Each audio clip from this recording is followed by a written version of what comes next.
fantastic. This is GT racing right now. He's got traction, he's got rid of the outside of both of them! Maloney! Oh, he's taken Anderson! Anderson's up top! Oh my god! Oh. Big crash! Oh my goodness, half the field's gonna get rolled! Second very close. These guys are want to make their way through the field very quickly. Oh, here we go! Oh no! That's massive! This is it! This is over! I can't believe this! Oh my god! God, what?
A very good evening from Italy and the classic Monza circuit as we get ourselves set for round number 3 at the Carbon Gaming GT3 Eseries. Good evening everybody, I'm Lockie Mansell in the commentary box tonight alongside Bo Albert for a 90-minute endurance race featuring an assortment of GT3 cars.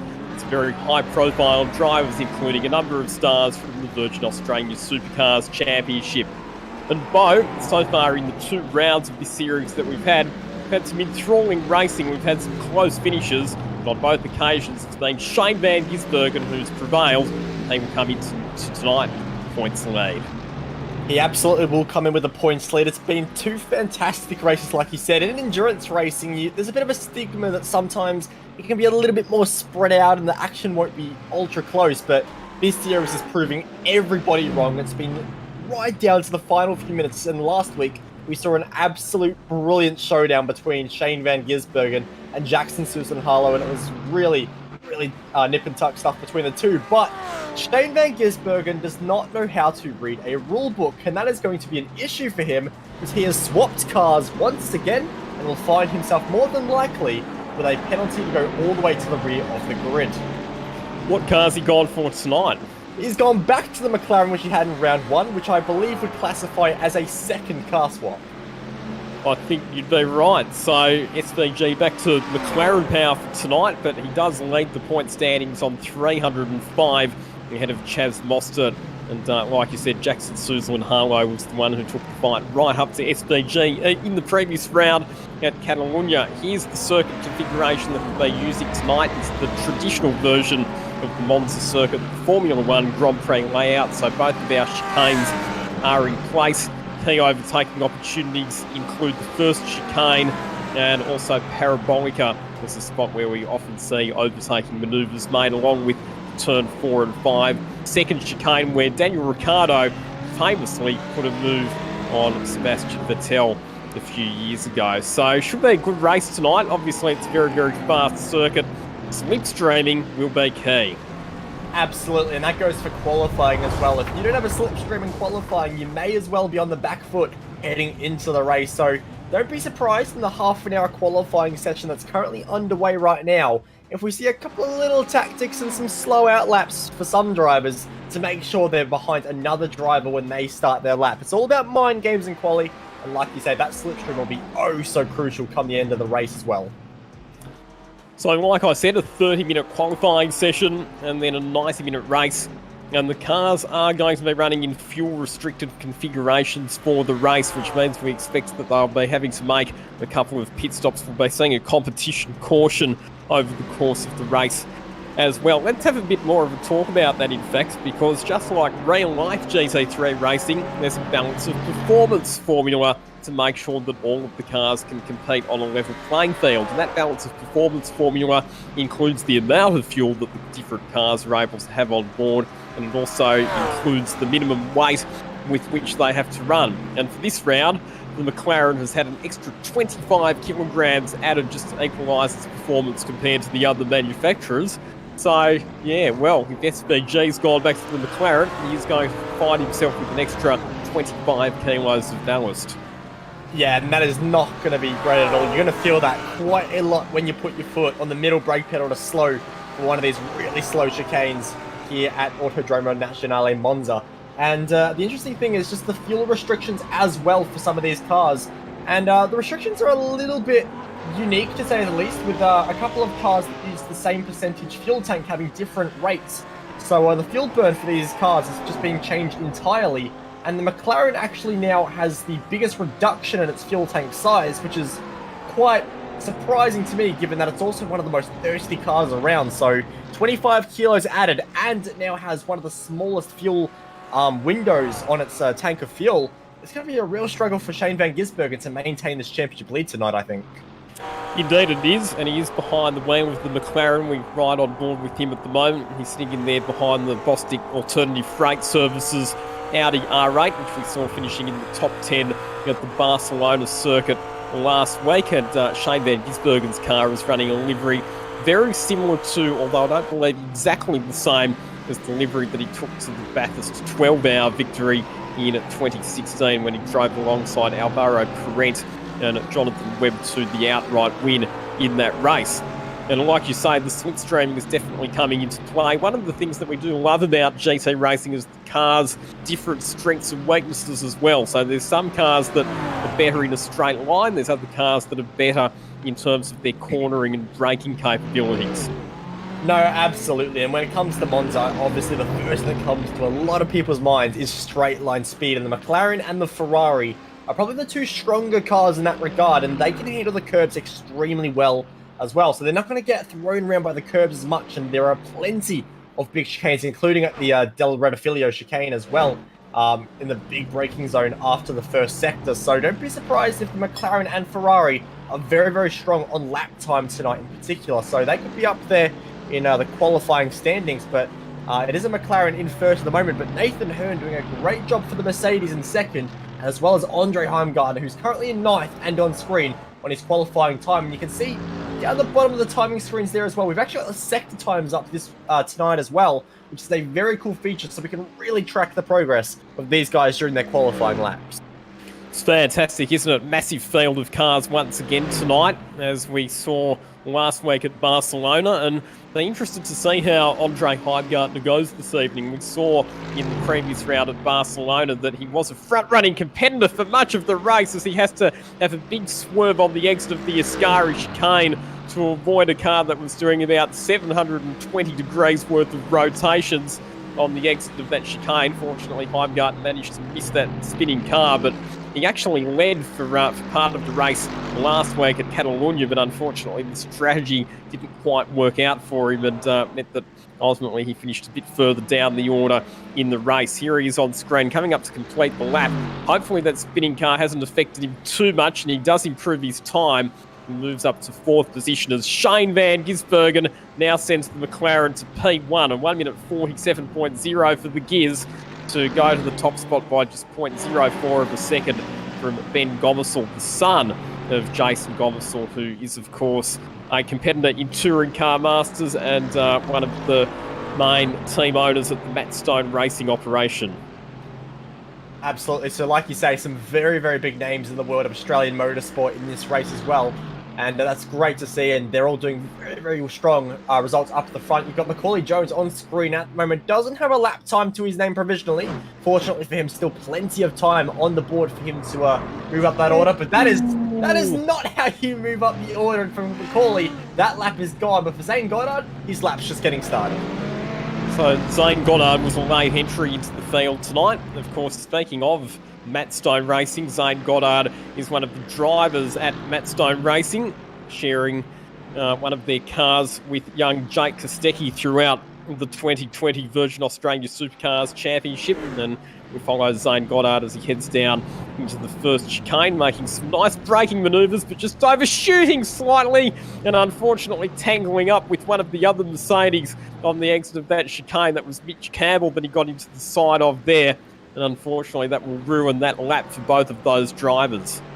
Yeah, that's very, very unfortunate timing for Mitch there, but he will see how he will get on. But at the moment, we have some purple sectors popping up on screen for Nathan Hearn. So right now, he's the top non-McLaren in this qualifying order. But is he about to displace both of the McLarens and get himself to the top? All he needs to find is just 3.5 tenths, which is quite a margin of fines. But the lap looks good. He'll cross the line, but sadly loses out at the end of the lap. So that final sector was not quite what he needed. And the SpongeBob Mercedes will have to keep searching for yet another lap. Do love the SpongeBob livery there on Nathan Hearn's car. Nathan Hearn resigns from Lismore in far northern New South Wales. We've seen him racing in the ARG Esports Cup, where he's one of the main championship contenders. And in real life, Nathan Hearn races in the Australian Trans Am Series. As we have a look at some of the other drivers fighting it out at the top of the field, and Jordan Pruden in the Ferrari now goes to the top of the timesheets, displacing Shane Van Gisbergen by 900ths of a second. Yep, that Ferrari's very, very quick here at Monza. It handles the curbs brilliantly, and it's got plenty of straight line speed, so I'm not surprised to see the Ferrari up there and challenging the McLarens, but a great effort from Jordan Pruden to string the lap together and make it count where it mattered. So great job there. And we've got Andre Heimgartner back on screen as well, making his way through the first of two Lesmos, now braking for the second. All of that inside curb. Uses not too much of the exit, can actually use quite a lot more, but we'll see what he can do. Currently lining up in the top 5, which is a great effort there. And like you say, he was a front runner last week and was able to tick some laps led at Circuit Barcelona, Catalunya, but can he get the strategy right tonight and really challenge the leaders? That is the question, because that Mercedes will do a whole heap better on fuel than the McLaren and the Ferrari will.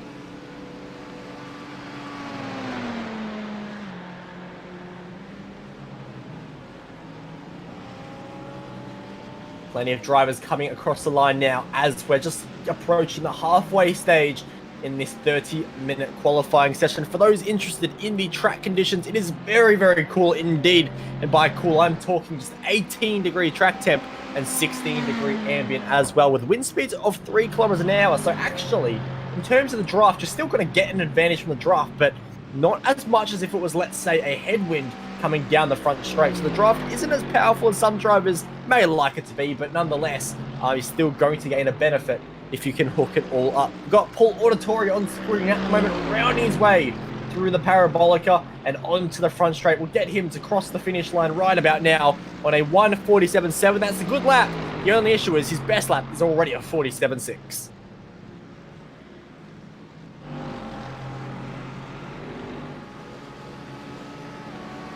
More drivers coming across the line there.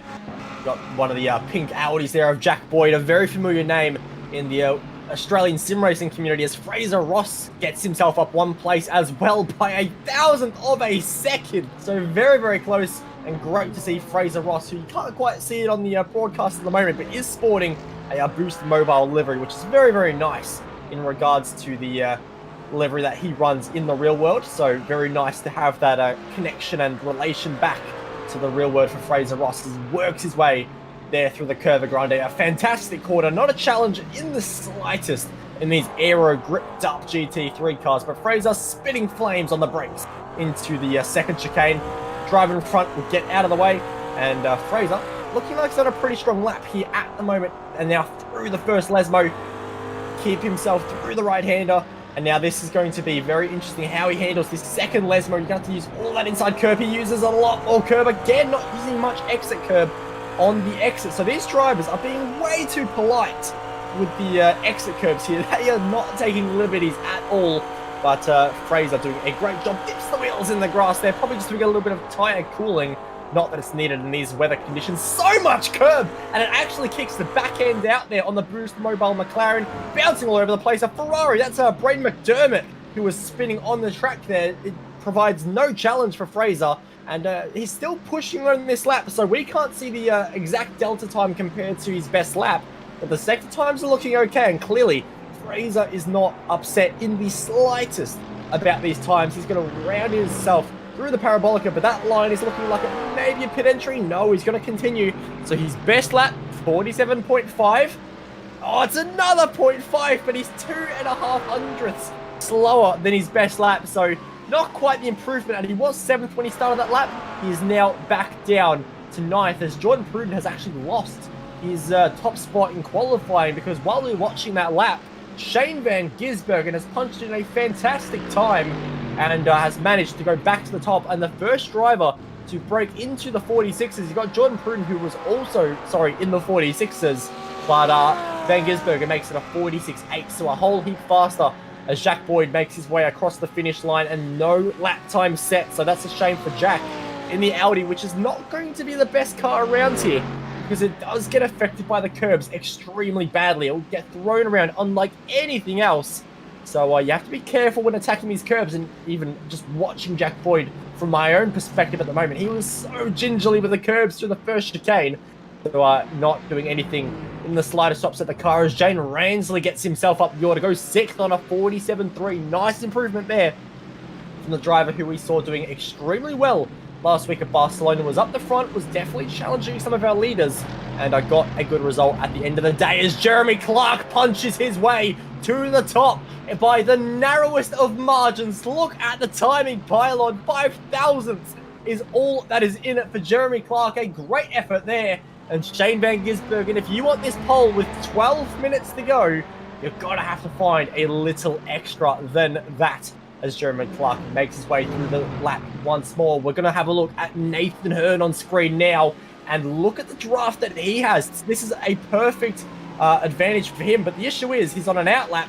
This is going to mean absolutely nothing, but Macaulay Jones definitely not looking like he is on an outlap, because he is flying into that parabolic. We'll see if he is in fact on a flying lap. The delta that I'm looking at looks like he's lost a little in the first sector, so this isn't a lap that Macaulay Jones is going to bother recording, and he will pull himself into the pits. Still plenty of time for these drivers to get their laps in and really progress up the order in terms of qualifying. But in terms of setups, it is of course an open setup series. These drivers are allowed to muck around with their settings on the car, and it's going to be very interesting to see just how low some of these drivers have gone on the wings as James Foster gets himself into the top 5 there in the absolute classic Ferrari colours there. We're looking at Jaden Ransley on screen now. What can he do? Looks like he may be going for the pit entry as well, so no lap there. But James Foster, a really good lap there for the Ferrari. But back to my point, is that the wing settings on this car are very, very sensitive, and because there are some really fast corners, such as the Lesmos, such as Parabolica, it's going to be very, very tricky for these drivers to actually adapt to that. But ignore absolutely everything I've just said, so we've just been informed that it is actually fixed setup. So I've just been talking absolute garbage for the last minute, so I apologize for that, guys. As if you are wondering where Lockie is, we are experiencing just a couple of technical difficulties, so unfortunately you are stuck with my voice for a little bit longer, but I'll do the best I can for you guys as we look at Andre Heimgartner, who's heading towards the Ascari complex of corners. Very, very tricky, and you can take a lot off the initial inside left-hand curve, but he uses a sensible amount. Keep it as tight through the right as you can and build the speed through this left. Avoid that last anti-cut and build the power all the way down to the Parabolica. As you can see, a whole host of drivers, and I said you might see games here. Andre's on the brakes to set himself up for a much longer run, or a better run with a slipstream on his next qualifying run. So we'll see how he goes, as we are joined by Lockie Mansell again. Welcome back, Lockie. But qualifying times, they're coming down very quickly. Sorry about that, just a couple of little technical issues at my end, but it seems to be on top of those now. What did I miss? Well, we have a completely revised top of the order, because Shane Van Gisbergen got the pole back from Jordan Pruden, but Jeremy Clark has gone in and snatched it away from Shane Van Gisbergen with a fantastic lap, and now Jack Boyd gets himself into the top 12 on an improved lap in the Audi. So times are changing quickly, Lockie. So I think this is similar to what we saw in the previous round at Barcelona, where as the session progresses and the fuel loads burn down, the cars do seem to be getting quicker and quicker. So it'll be interesting to see if maybe we do get a grandstand finish to this qualifying session where we see some really fast lap times being punched out right at the end. Well, that's probably going to be the key, and of course the track will be rubbering in as well for those that aren't familiar with the iRacing platform. It does have a proper rubbering in system where the more laps that are run, it will slowly and slowly and slowly just build up that grip formation on the track. and allow the drivers to really attack that extra little bit more and find that extra tenth of a second they may need. Justin Ford is one of those drivers looking for a couple of tenths of a second.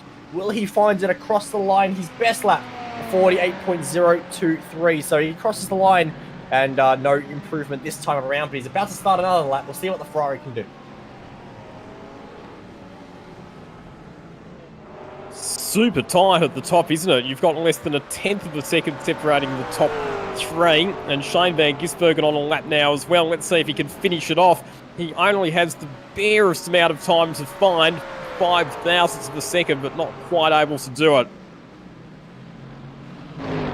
Yeah, no, not enough at the moment. So plenty of drivers, have that ability, and even if they get that slipstream to really mess up the order at the top of the timesheets. James Foster has been extremely fast on a number of laps now. This lap, however, will not be one of them. He'll pull himself into the pits and call that one a day for now. He's going to get another chance of potentially another 2 runs.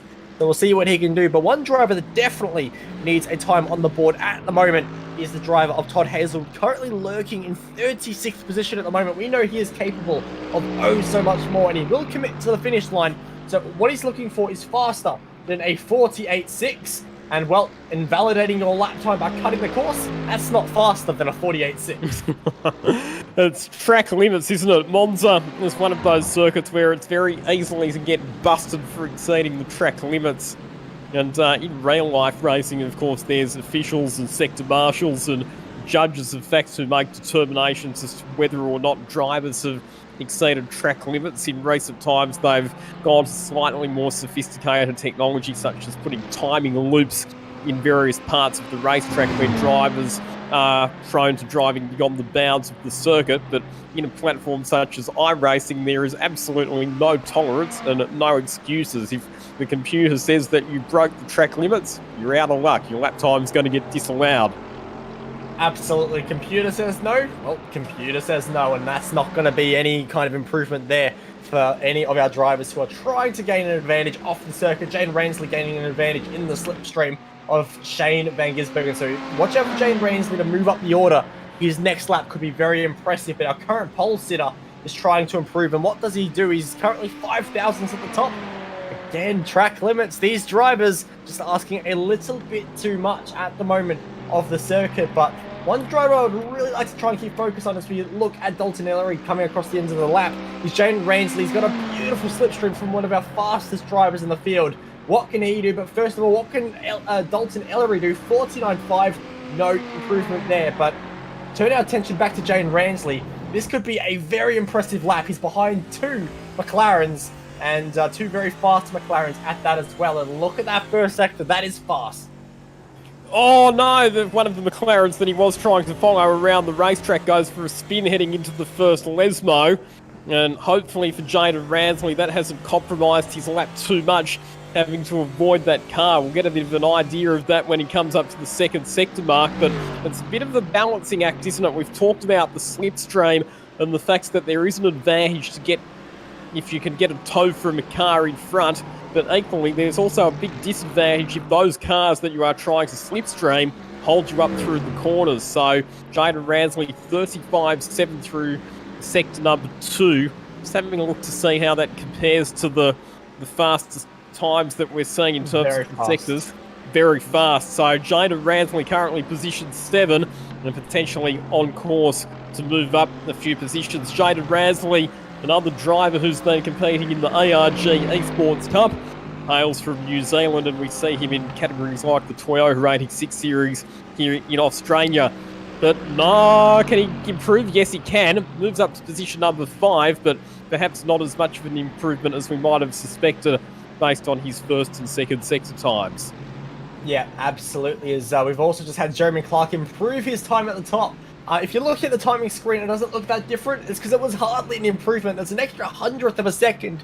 But I'm sure Jeremy Clark is not going to be upset about that, as a lot of drivers now are going to be on their final runs of the qualifying session. There's not much time left on the clock. So if you're going to make it happen, it has to be now. And Jordan Pruder was on a lap, but did not get the apex of the scar. We're looking at his sectors. First sector, about 2 tenths off. The middle sector was a little bit stronger, but still a 10th off we saw from Jane Ransley before. So Prudent has a bit of a point to prove right now. He'll make his way into the Parabolica, trail break the car in, and how does he get on the power? It's a little bit sluggish mid-corner. Of course, turbocharged Ferrari, not quite spooling up how he would have liked, but he'll make the run to the line. 46.9 is the time to beat. 47.1, it's close, but no cigar.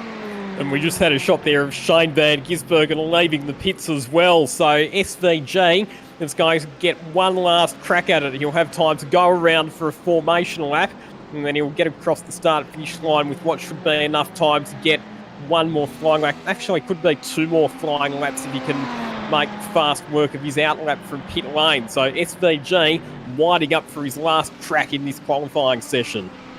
Big things to come from the driver and the championship leader in the McLaren. We'll see what they can do, but first of all, what can Jeff Connell do? 47.5 is his provisional lap time in qualifying. 47.6, it was so close, but not to be. So Jeff has a few more cracks. He's looking at 2 more runs if he has the fuel load in his car to keep on pushing. But how is Ben Gomezl going to go? He's coming across the line now. He's got a 47.0 to his name. And again, track limits just playing a factor. You've got to be careful, because if you cut the course, you have no kind of lap time. Zane Goddard is closer to a Ferrari than I think many have been.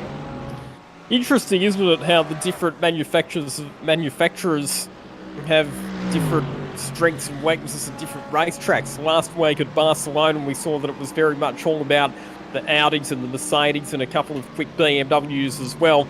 Tonight, based on what we're seeing in qualifying, it's all about the McLarens and the Ferraris, because they're occupying all of the top spots on the timesheets at the moment. Absolutely. I actually said to our director, as soon as he told me what track it was, I said, this is going to be a Ferrari McLaren track, and that is proving very, very correct for now. So I'm a little bit smug on that one, but there's definitely a couple of other cars who can play a big factor. Of course, we've got Mercedes up in the top 5 as well. You cannot count them out, especially if they can play it smart in regards to fuel usage. I just looked at Shane Van Gisbergen start his first lap, and so wide at the first corner. So this lap won't be anything for him. The Jacques Kofold goes into the 7th place on that lap. A great effort there from him. Looking at James Foster, when he comes across the start-finish line, what can he do? Any kind of improvement there. He's currently 6th and will remain 6th for now. But in the race, it might be the overall pace with the Ferrari McLaren, but there's a lot of variables which we can talk about later. That means it is still absolutely anyone and any car's game. Jeremy Clark is your provisional pole sitter, though. He has 16 thousandths of a second over 2nd place. What can he do as Brett Bishop finds his way into the top 10? Nice improvement there right at the death of this session. Jeremy Clark across the line and will not set a lap, but he will get one more crack at it as well. So it's all building up to these final laps. It's going to be make it or break it. This is a super intense qualifying session, isn't it? All of the drivers right on the limits and right on the ragged edge to try and exploit the full potential of their machinery. Just like what we would see in real life motorsport, a lot of cars covered by minuscule timing margins, only 0.8 of a second separating 15 cars on what is a pretty long racetrack, less than a 1/10 of a second separating the top 3 cars. So it's mega tight. We're getting into the dying stages. Jordan Prudent, he's been one of the quick drivers in this qualifying session. Ellen exiting the long sweeping right-hander at Parabolica to come back down onto the main straight. And Jordan Prudent, can he improve and go to the top? The answer to that question is yes, he can. 1 minute 46.6, so he now takes pole position by 0.2 of a second in the dying stages of this session. That is a big marker to try and beat. Who is able to try and get anywhere near that? 2.5 of a second is a brilliant effort from Jordan Prudent. James Foster in equal machinery. What can he do across the line? The answer is not enough. 47.3. It's close to his best time, but not to be. Who else has anything for us? We have Jeremy Clark, Van Gisbergen, Gomezl, and Auditore still all on laps. Jeremy Clark on the brakes right there. He will abandon his final run. Shane Van Gisbergen is heading through the Lesmo complex of corners, but Ben Gomezl is in the final corner, and he's going awfully wide, awfully sideways, and awfully down the timesheets. Well, in regards to what that lap could have achieved. So the only one, or only two, that could really challenge right now, I think, is maybe Shane Van Gisbergen. And in fact, Auditori has bailed on his lap. So it is literally down to one of our top 15 drivers left on a lap. And it is Shane Van Gisbergen. And if there's one car you don't want to give a slipstream to go even faster, it's probably the McLaren. So Shane Van Gisbergen negotiates his way through the Ascari chicane, which is quite a fast chicane. Very easy to lose control of the car if you hit the curbs at the wrong angle. And then into the long sweeping right-hander at the Parabolica. But I think he's actually been balked, if anything, by the Audi. He's caught it at an awkward moment. And that is going to kill Shane Van Gisbergen's lap. And he knows it because rather than coming across the finish line, he drives the car straight into the pit lane entry wall. So that is SVG locked into grid position 3 for tonight's 90-minute race. The issue for Shane there was he actually touched the back of the Audi, and it's not just track limits. If you touch another car, that will invalidate your lap as well. So that lap may have been pole position, but that little 0x contact he got out of the final corner invalidated his lap. So I think that's why we saw the pit wall entry more than anything for Shane, and that's a disaster for him. But starting third, he gets a slipstream into turn 1. That's still going to be a very competitive McLaren. So it's an all-Ferrari front row then for tonight. Jordan Pruden and Jeremy Clark locking it out for the prancing horse in positions 1 and 2. Shane Van Gisbergen lines up out of position number 3, and then it's Ben Gomersall making it an all-McLaren second row. We continue our 2x2 Noah's Ark format on the third row of the grid with a pair of Mercedes. Jada Rasley ahead of Paul Auditore, and then it's James Foster ahead of Jack Caffode, Nathan Hearn and Jeff Connell completing your top 10. Andre Heimgarten will kick things off from 11th on the grid with Brett Bishop, for company on row number 6. Fraser Ross, Jack Boyd and Brady Carr will be your top 15. Dalton Ellery will join on the 8th row of the grid with Macaulay Jones and Chris Farkas 17th and 18th. Kobe Williams and Zane Goddard your top 20. Scott Short lines up out of grid position 21, followed by BJ Kennedy. Then it's back to Tyler Collins, Justin Ford, Zach Nicol and Jamie Craig in positions 25 and 26. Lewis Buagiar in 27th ahead of Will Brown. And then John O'Bykoff and Braden McDermott completing the top 30.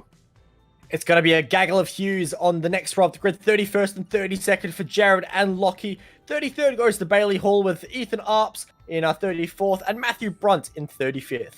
Brendan Leach will start things off from 36th with Lachlan Porter in 37th. Brock Feeney, a very familiar name for Medi, in 38th with Rain Campbell and Oscar Target 39th and 40th respectively.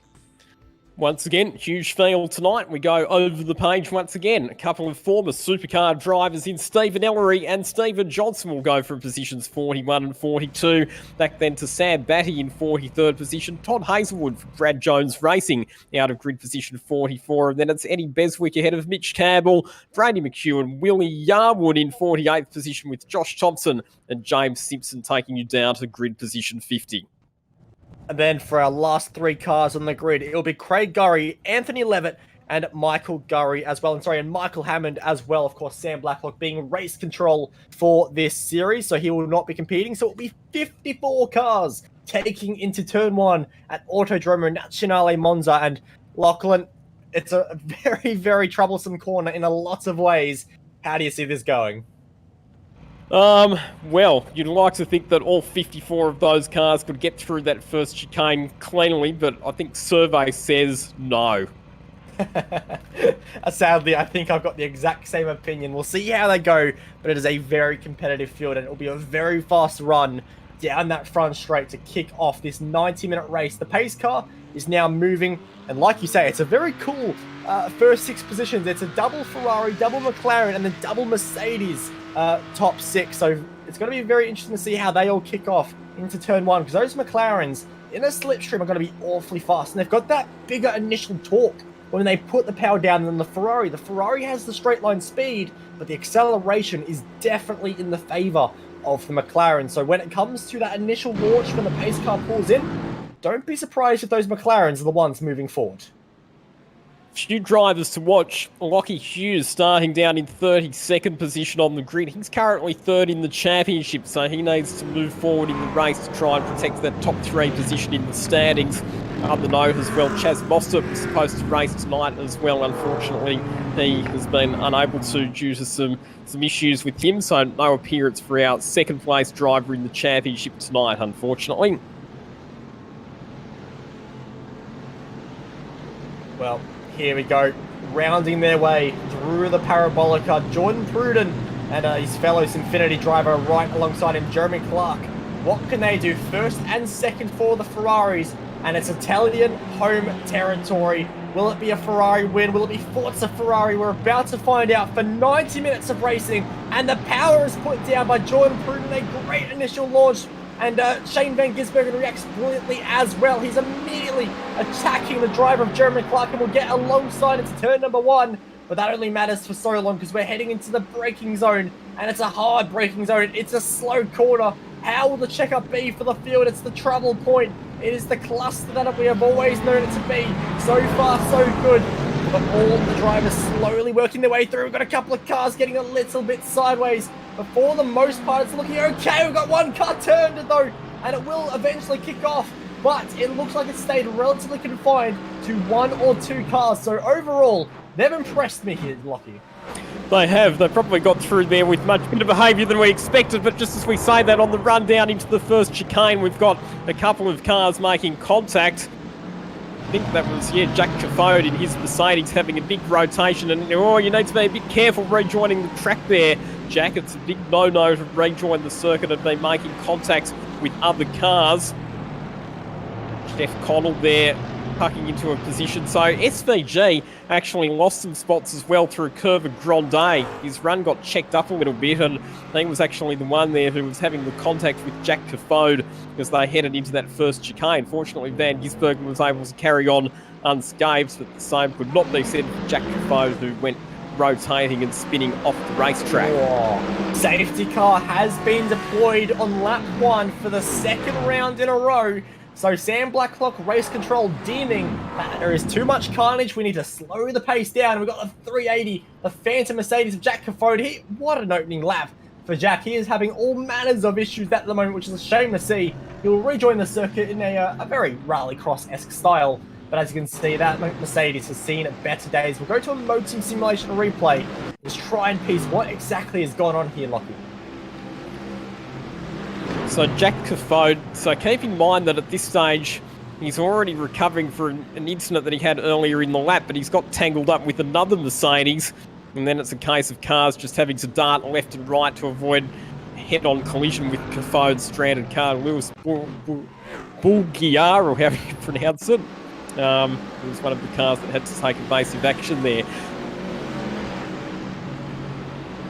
Yep, certainly was. We'll have a couple of other replay shots of what went down at turn number 1, because there was a bit of an incident even sort of before turn 1 for a couple of cars. We're looking at Lachlan Potter and the big checkup. You can just see either side cars with so much more speed, and that is just a cluster. One of the Audis tags the Chup Chup Mercedes, and then also a bit of a interesting light. One driver didn't even think about turning in for the chicane there. They just decided today was not the day for turn 1.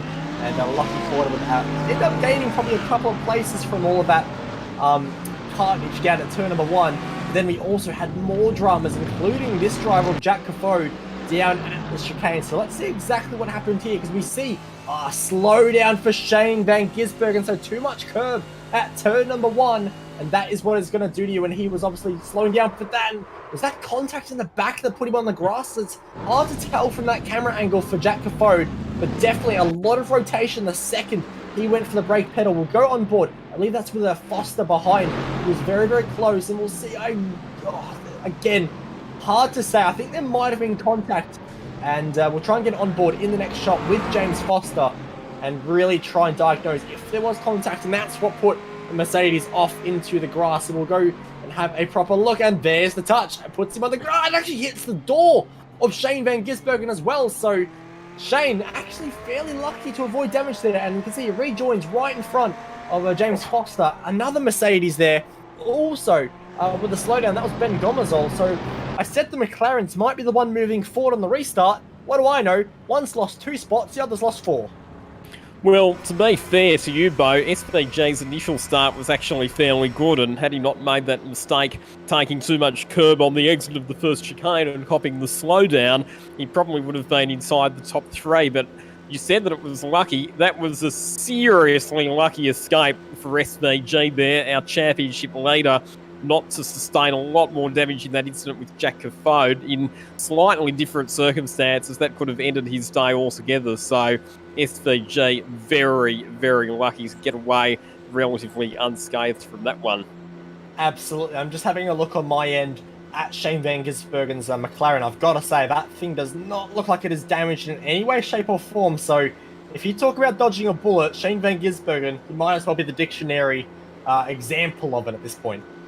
Also, just referring to my timing here as well, only the one car that's actually come into the pit lane, and that was Craig Gurry, who's scored down in 54th position at this stage.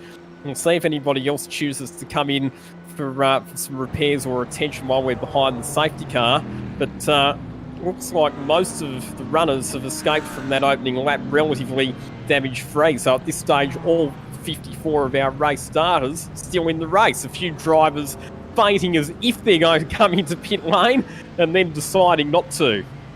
I'm a little bit surprised at the moment that there are no drivers that are actually diving into the pits, because at the end of the day, Monza is such a high power circuit using a lot of fuel. If you could just save a little bit of fuel, and it's easy to with how much the draft is an advantage here at the track, if you can fuel save, shorter pit stops, you're doing well. And we've got a couple of guys now diving into the pit lane as well, but if you're towards the back of the field, you've had a bit of a nightmare start. Fraser Ross, 36 spots lost. He dives into the pits now, just tops up. He gains already, let's say they've used 4 litres on their first lap, and then maybe 1.5 litres under safety car conditions. He's now looking at a 5.5 litre advantage compared to other guys already before he starts fuel saving over the course of the next stint as well. So they've basically shortened their next race fuel pit stop quite considerably, whilst losing next to no track position. 100% right. So just having a look, it was generally the cars that were a bit further back in the pack that came in for the pit stop. So Braden McDermott, Sam Batty, Michael Hammond, Fraser Ross, Dalton Ellery, Lachlan Potter and Stephen Johnson all taking the opportunity to come in. And if you're a bit further up the order, you wouldn't do it, because the amount of track position that you would lose is not going to be worth the amount of time that you gain by having a shorter pit stop later on. But if you're further back in the pack, you're exactly right there, Bo. You lose not much in terms of track position, and it will come back and give you a bit of an advantage when you can spend less time in the pits a bit later on in the race. Remember, we are expecting, under normal circumstances, that most of the cars in the field are going to have to stop twice based on fuel range over the course of this race. Now, those cars that came in under the safety car, they're now going to have to make a total of 3 pit stops, but obviously one of those pit stops will now be very short compared to some of their rivals. So, yeah, it'll be interesting to see just how much of an advantage that's going to be for those cars a bit later on in the race.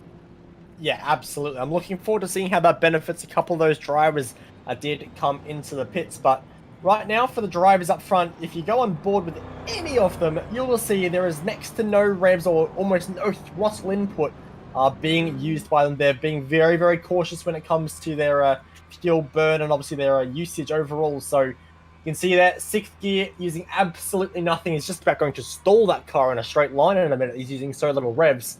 Is Jordan Pruden in that Ferrari. So everyone's just being very, very smart, just doing what they need to do, and the safety car will be out for at least another lap. You can see the lights still on the iRacing Porsche pace car, so great to see. You can even see one of your Mercedes there. I believe that might be the driver of, is that... Sorry, I'm getting a little bit lost in my Mercedes at the moment, but one of your Mercedes in the SpongeBob livery, it was Jane Ransley. Yep. It was Jane Ransley. He was actually trying to warm his tyres up as much as he can, and right now I'm actually a little surprised not more drivers are doing that, because you will obviously gain an effect in tyre heat from doing that, and the track conditions are warmer than they were in qualifying, but they're still on the cool side. They're 32 degrees track, so the tyres, if you do warm them up a little bit, as you can see Jane Ransley is doing, well, you're still going to get a gain out of that. While we're under this safety car, Bo, just wanted to take the opportunity to acknowledge the performances of some of the Aussies that were competing overseas last night in round number 2 of the Porsche Tag Heuer Esports Super Cup, which was held at Barcelona in Spain. And very, very well done to your Altus Esports teammate Dane Warren, who has moved into the championship lead. He recorded a 5th place and a 4th place finish in last night's pair of races, and with the drama for some of the other championship contenders, including Sebastian Job, Graham Carroll had a tough night as well, and unfortunately another Aussie, Josh Rogers, getting caught up in an incident in the sprint race that has allowed Dane Warren to move to the top of the championship standings. Absolutely. It's early days in the Porsche Tag Heuer Esports Super Cup, but it's a great start overall for our Australians and for the debutants. So first and second, so Dane Warren and Brian Lockwood in the championship heading out of round number 2 at Circuit Barcelona, Catalunya. They were actually qualifiers through the Pro Series and were debutants for this year in the series. And of course, they're now ahead of the reigning champion Josh Rogers, who lies 3rd in the championship. Probably would have been leading the championship after round 2 if it wasn't for contact, like you said, with Alejandro Sanchez, which collected a whole manner of cars, including Patrick Holtzman, who would go on to record his 3rd DNF in 3 race starts at that point. So a disaster for that, but it really is a championship that's turned completely on its head. But it's great for the Australians to have Dane Warren leading and Josh Rogers in 3rd as well. And let's not forget great efforts, including a top 10 for Josh Anderson in the feature race, and Jared Filsell getting the inverted pole position from qualifying 8th in that series, going on to finish, I believe, 3rd in the sprint and then 5th in the feature as well. Overall, every single Australian, bar Josh Rogers, unbelievably, got a top 10 at Barcelona. Yeah, really good efforts, and with Jared Filsell, particularly impressive when you consider that at the moment he's pretty much driving one-handed because of the wrist injury that he's nursing at the moment. So he had a tough opening round, Jared Filsell, but bounced back in fine style, and he's actually moved up to 11th in the championship as well, Jared Filsell. So hopefully he can keep marching forward in the remaining rounds too. Absolutely, and we know they all will. They're all very strong drivers, our Australians. We've got no weak links in the slightest, and I know many will be cheering them on, but it's not an easy championship. There's a long way to go, but they do get a little bit of a break before they head to round 3 at a very interesting circuit for the Porsches in Donington, but I know many will be looking forward to that, and the Porsches should be a handful there, so expect some very interesting racing and interesting results there as well. But I know Dane will be looking forward to it. I know Josh Rogers and Anderson, we're looking forward to it, and I'm sure Jared will be excited for it as well, because he should have a relatively or much more improved wrist at that point for the race. So lots of Aussies doing very, very well overseas indeed, and I know we'll have a couple more in the very impressive BMW 120 series, which will be running later tonight. So Australians all over the globe doing very good things at the moment, but I have to say that iRacing Porsche pace car in this particular race we're watching now, lights are out. We're about to go green.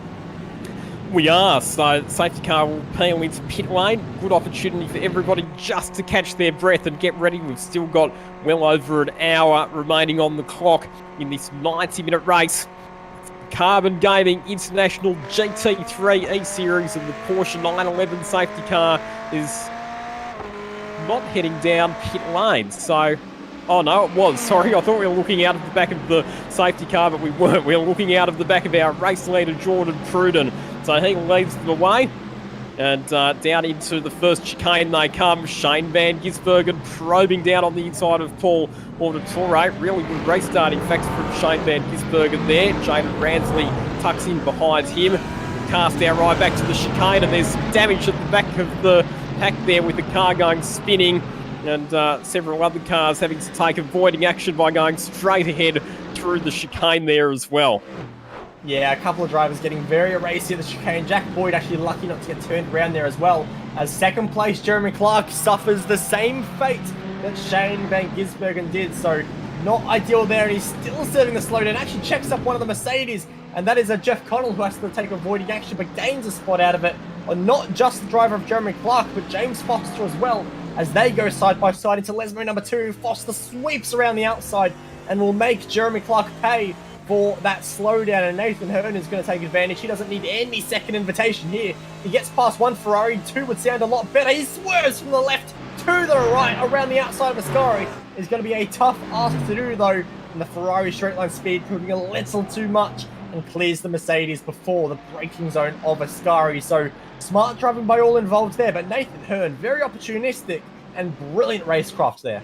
And that will be very frustrating for Jeremy Clark, copping that slowdown penalty. The worst time that you can get a slowdown is either on the first lap of the race or just after a safety car restart when the field is bunched up tightly, because it means that the amount of track position that you'll lose when you take the slowdown penalty just gets compounded with all of the cars being so close together. Here is the gears. He's putting the pressure on Paul Auditore. Check out the straight line speed of the McLaren, especially when he gets the advantage of the slipstream from the car in front, and this should be a textbook move. Down the inside goes the gears, and the McLaren is back up into second position. Down that front straight, a peak speed of 274 kilometers an hour for Shane Van Gisbergen, and some 6 kilometers an hour faster than Paul Auditore. That was not even a same fight. That was a complete mullering there by Shane Van Gisbergen to get position number 2. And he now has 1.3 seconds to hunt down one of your next drivers, or your race leader, I should say.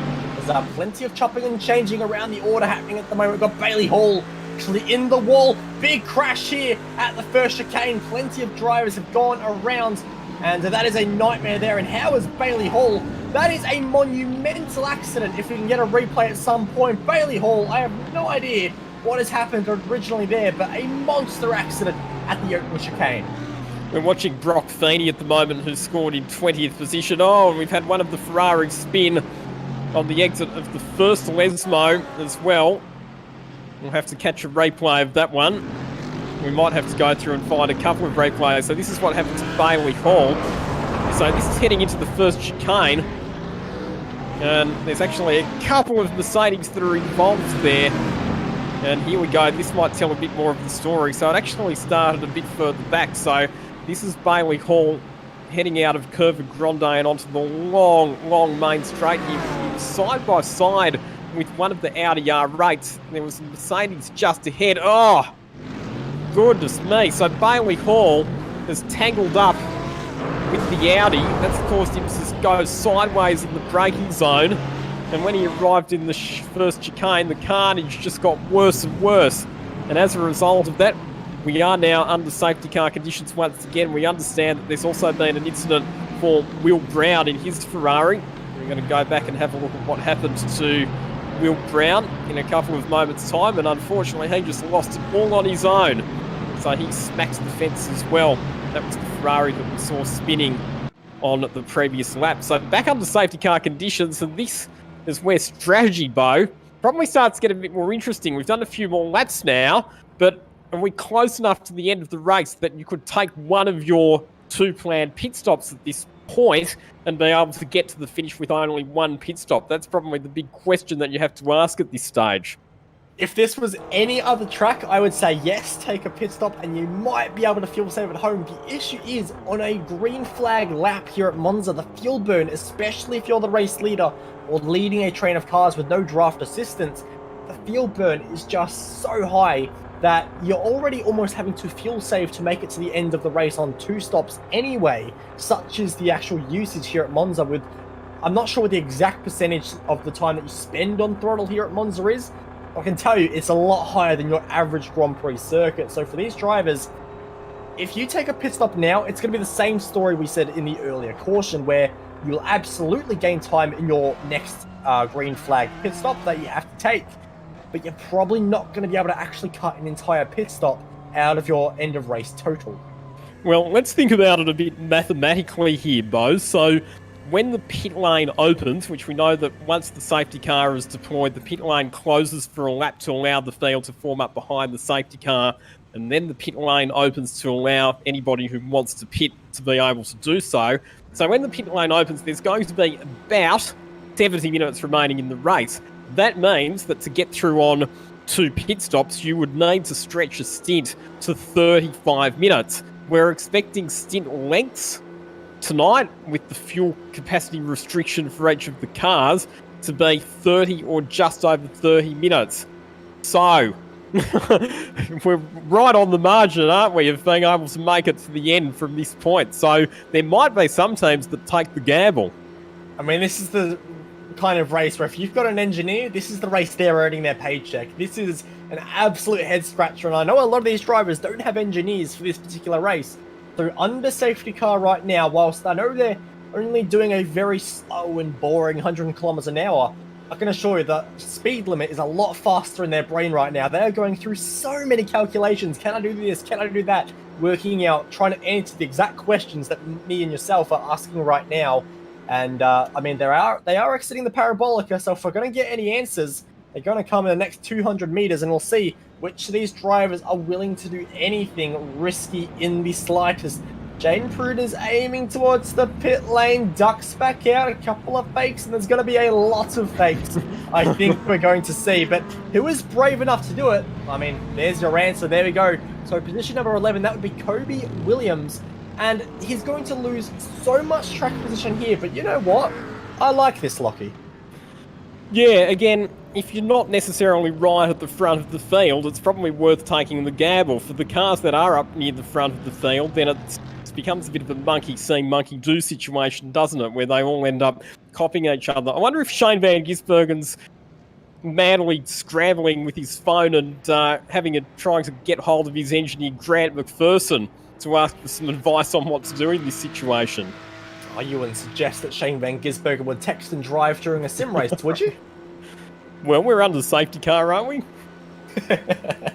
Well, we'll see what Shane Van Gisbergen comes up with. If he comes with this absolute alternate strategy out of nowhere, then we'll know exactly what he has been up to under safety car conditions. But a lot of drivers that were behind Kobe Williams, he'll still obviously lose a fair chunk of track position. It looks like he's lost 11 spots out of that in total. Sorry, 16 spots. They have timing updates.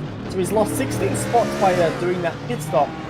But because we are now some 21 minutes into this race, that is going to be quite an advantage, because we still did get a couple of laps under green there, and obviously they are using less fuel under caution right now, but they're still using fuel. They're still going to be using probably around 1.5 liters to 2 liters. These are not fuel efficient cars in the slightest. So I don't know. I reckon for Kobe Williams, this is a pretty good shout, and I'm looking forward to seeing where he ends up. But obviously a couple of drivers that did stop last time around, which includes the likes of James Simpson, Todd Hazelwood, and Zach Nickel just in front of the driver in question who just pitted, then they've obviously gained track position now, but they've got less fuel advantage over the driver. So there's a whole heap of strategy options going on here for Kobe Williams and the like in front that I think this is going to be very interesting, not just at the front, but at the mid-back battle as well. And just to add further complication to the strategic scenario, sorry to do this for you, but we've also got differences in whether or not drivers elected to take tyres at that pit stop. So Todd Hazelwood and Zach Nickel, they're currently the top two drivers who have just come into the pits for their first pit stop. They were stationary in the pits for just over 10 seconds, each of them. Conversely, Kobe Williams, he was stationary for 38 seconds. So Kobe Williams took both fuel and tyres. What does that mean? It means that Kobe Williams will have potentially a faster car, and it might mean that he won't have to change tyres a bit later on in the race, but he has sacrificed some track position in electing for that option. At Barcelona in round 2, we obviously saw a fantastic battle up the front of the field, which included Jackson Susan Harlow, who did not change tyres, and Shane Van Gisbergen, who did change tyres. Of course, Van Gisbergen had a fairly significant closing rate in the dying laps compared to Jackson Susan Harlow, who was dancing on old rubber. Now, new tyres will be an advantage, absolutely. Every time, new tyres are going to be faster than old tyres. The thing is, we have only had about 4 or 5 racing laps properly.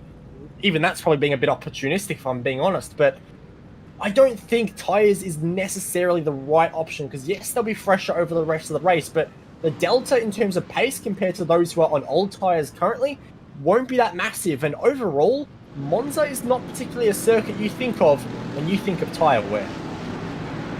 I just want to get clarification as well. Is this the competition caution, or is this a safety car that the race director has deployed because he thought it was necessary? We might come back to the answer to that question very, very soon, because I believe the race is... No, it's not restarted. It looks there like some of the cars were accelerating, but no. The safety car is still on the racetrack. However, the lights are out, so we will get a restart next time around. We will, and for those seeing the BMW flying around there, that was William Yarwood, and he's getting a wave around from the pace car, so he'll gain his lap back, and I'm sure William will be pretty darn happy about that. But yeah, I'm unsure about whether this is the competition caution or not, because of course we did see that relatively large wreck at turn number 1, but the caution was thrown quite delayed after that original wreck had happened, so I'm not quite sure, but we'll try and seek clarification from our race director surrounding that. But at the moment, it is still Jordan Pruden leading from Shane Van Gisbergen, and for those guys, not much has really changed in regards to the qualifying order, but they haven't really had the chance to show their true potential either, because in the 1 or 2 laps where Shane Van Gisbergen had no cars in front of him in green flag running, he was chipping away nice and slowly at the back of that lead Ferrari in Jordan Pruden. So I think when the lights go out here, what we've just done is given Van Gisbergen the slipstream of the leader, and he's going to go hunting. We know that there's only one mode that Shane Van Gisbergen drives in, and that is 110%. So you can absolutely bet that as soon as we go back to racing, he will be on the attack. And we've seen just how fast that McLaren is in a straight line, particularly when he's been aided by the slipstream. So at the moment, Jordan Pruden in the Ferrari leads the way ahead of Shane Van Gisbergen. Paul Auditore, the best of the Mercedes drivers, in position 3. Then it's Jaden Ransley ahead of Jeff Connell, back to James Foster, Jeremy Clark, who fell down the order after a slowdown penalty a bit earlier on, Andre Heimgartner in 8th, Nathan Hurd in 9th, and Ben Gomersall, who started this race on the second row of the grid, has tumbled down to 10th position. Yeah, it's been not the start that he would have been looking for in any way, shape or form, but of course you have to try and stay positive in these situations, and the good news for Ben is we know he's got a fast car, he's got a smart head on his shoulders, and he's going to be very, very fast to make his way through the field, and he'll have some good strategic decisions to go as well. But just in terms of the strategy battle that we were talking about before, we've got one corner separating us from safety car conditions and then going back green flag racing, and any moment soon, especially halfway through the Parabolica complex of corners, we should see the safety car pull away from the race leader Jordan Pruden and accelerate. And as for the clock, you thought we could get 30 minutes from a tank of fuel? Well, we're going to have an hour and 4 minutes, which will equate to the 32-minute stint. Can they find an extra, potentially lap, and maybe on one stint, 2 laps of fuel in this tank of fuel? Yeah, well, that's going to be the big question, because, of course, they will have saved a bit of fuel while they were trundling around behind the safety car. And the other thing is, if we were to get one more safety car intervention, that would potentially work to the advantage of all of the drivers who are trying to get home on just one more pit stop from here. How's it all going to play out? You've got to love these endurance races where you've got some strategic variation, but right now our attention turns back to the on-track action, and the fight is on for the lead. We knew that Van Gisbergen was going to attack when the race went green, and he's doing just that. He ranges up on the outside of Jordan Pruden, heading into the first chicane. We've had a change in third position as Jaden Ransley gets down the inside of Paul Auditore, but there's contact between those two Mercedes on the exit of turn number 2. What a save from Jaden Ransley. He managed to correct the car and keep going. Paul Auditore slots him behind. Those cars have fallen right out of touch with the race leaders as a result of that rush between the two Mercedes through that first chicane. After just one corner, the 2 race leaders have a 2 2/10 second lead over third place, which is a massive margin. We're seeing a lot of chopping and changing in the midfield. So I think one of the drivers, Lockie Hughes, has actually been involved in an accident through the Curva Grande. In fact, that was a massive crash involving one of your McLarens that went rolling at the Curva Grande as well. So that was Lockie Hughes and the driver, I believe, of BJ Kennedy. So the McLaren having a monster accident there, and he will end up upside down. So we've seen a lot of big accidents here, and James Foster off the road now as well. So all change at the front of your field, and that is not what you need to see from a lot of these drivers. But right now, Shane Van Gisbergen is seeing a whole lot of good, because he is right behind the driver of Jordan Pruden, but interestingly, not really too bothered about the slipstream.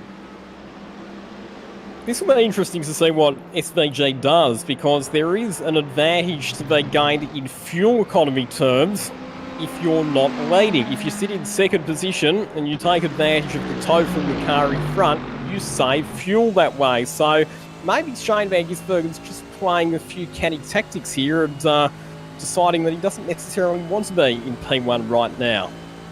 Well, Nathan Hearn definitely doesn't want to be in P6 right now. He's going to go and dive up the inside of Jeff Connell into turn number 1. A great move and makes the apex. So textbook stuff from Nathan Hearn, and he'll move up now into the top 5 position. So 4 spots gained from the qualifying effort. Very nice, and you can see more battling in the mid-pack as well, which includes the driver of Scott Short and Brock Feeney as well. So these guys battling very hard as they go through the Curva Grande. Very fast corner and plenty of slipstream opportunity there into a very large braking zone. So don't be surprised if we see some moves in the later stages of the race, or maybe even with an hour to go as well. Brock Feeney dives up the inside, gets a bit of a bumper there, more door banging as well. The Audi going to try and take advantage of that, and it's going to be all too easy as the 93 is sent off the road on corner exit. Was ambitious there from Brock Feeney, and in the end, on the exit of that second chicane, he was made to pay for it. He got muscled out high and wide and lost a couple of positions as a result of it. One of the things that we are certainly seeing is that this really is not an Audi racetrack. The Audis, they were fast in the previous round at Catalunya, but none of them have really been fighting at the front of the field tonight. Shane Van Gisbergen sitting there in second position with Short shifting up through the gears.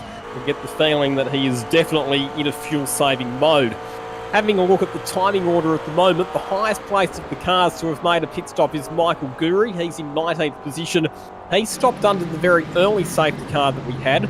The highest placed of the runners who stopped under the last safety car is Todd Hazelwood, and he's currently scored in position 25.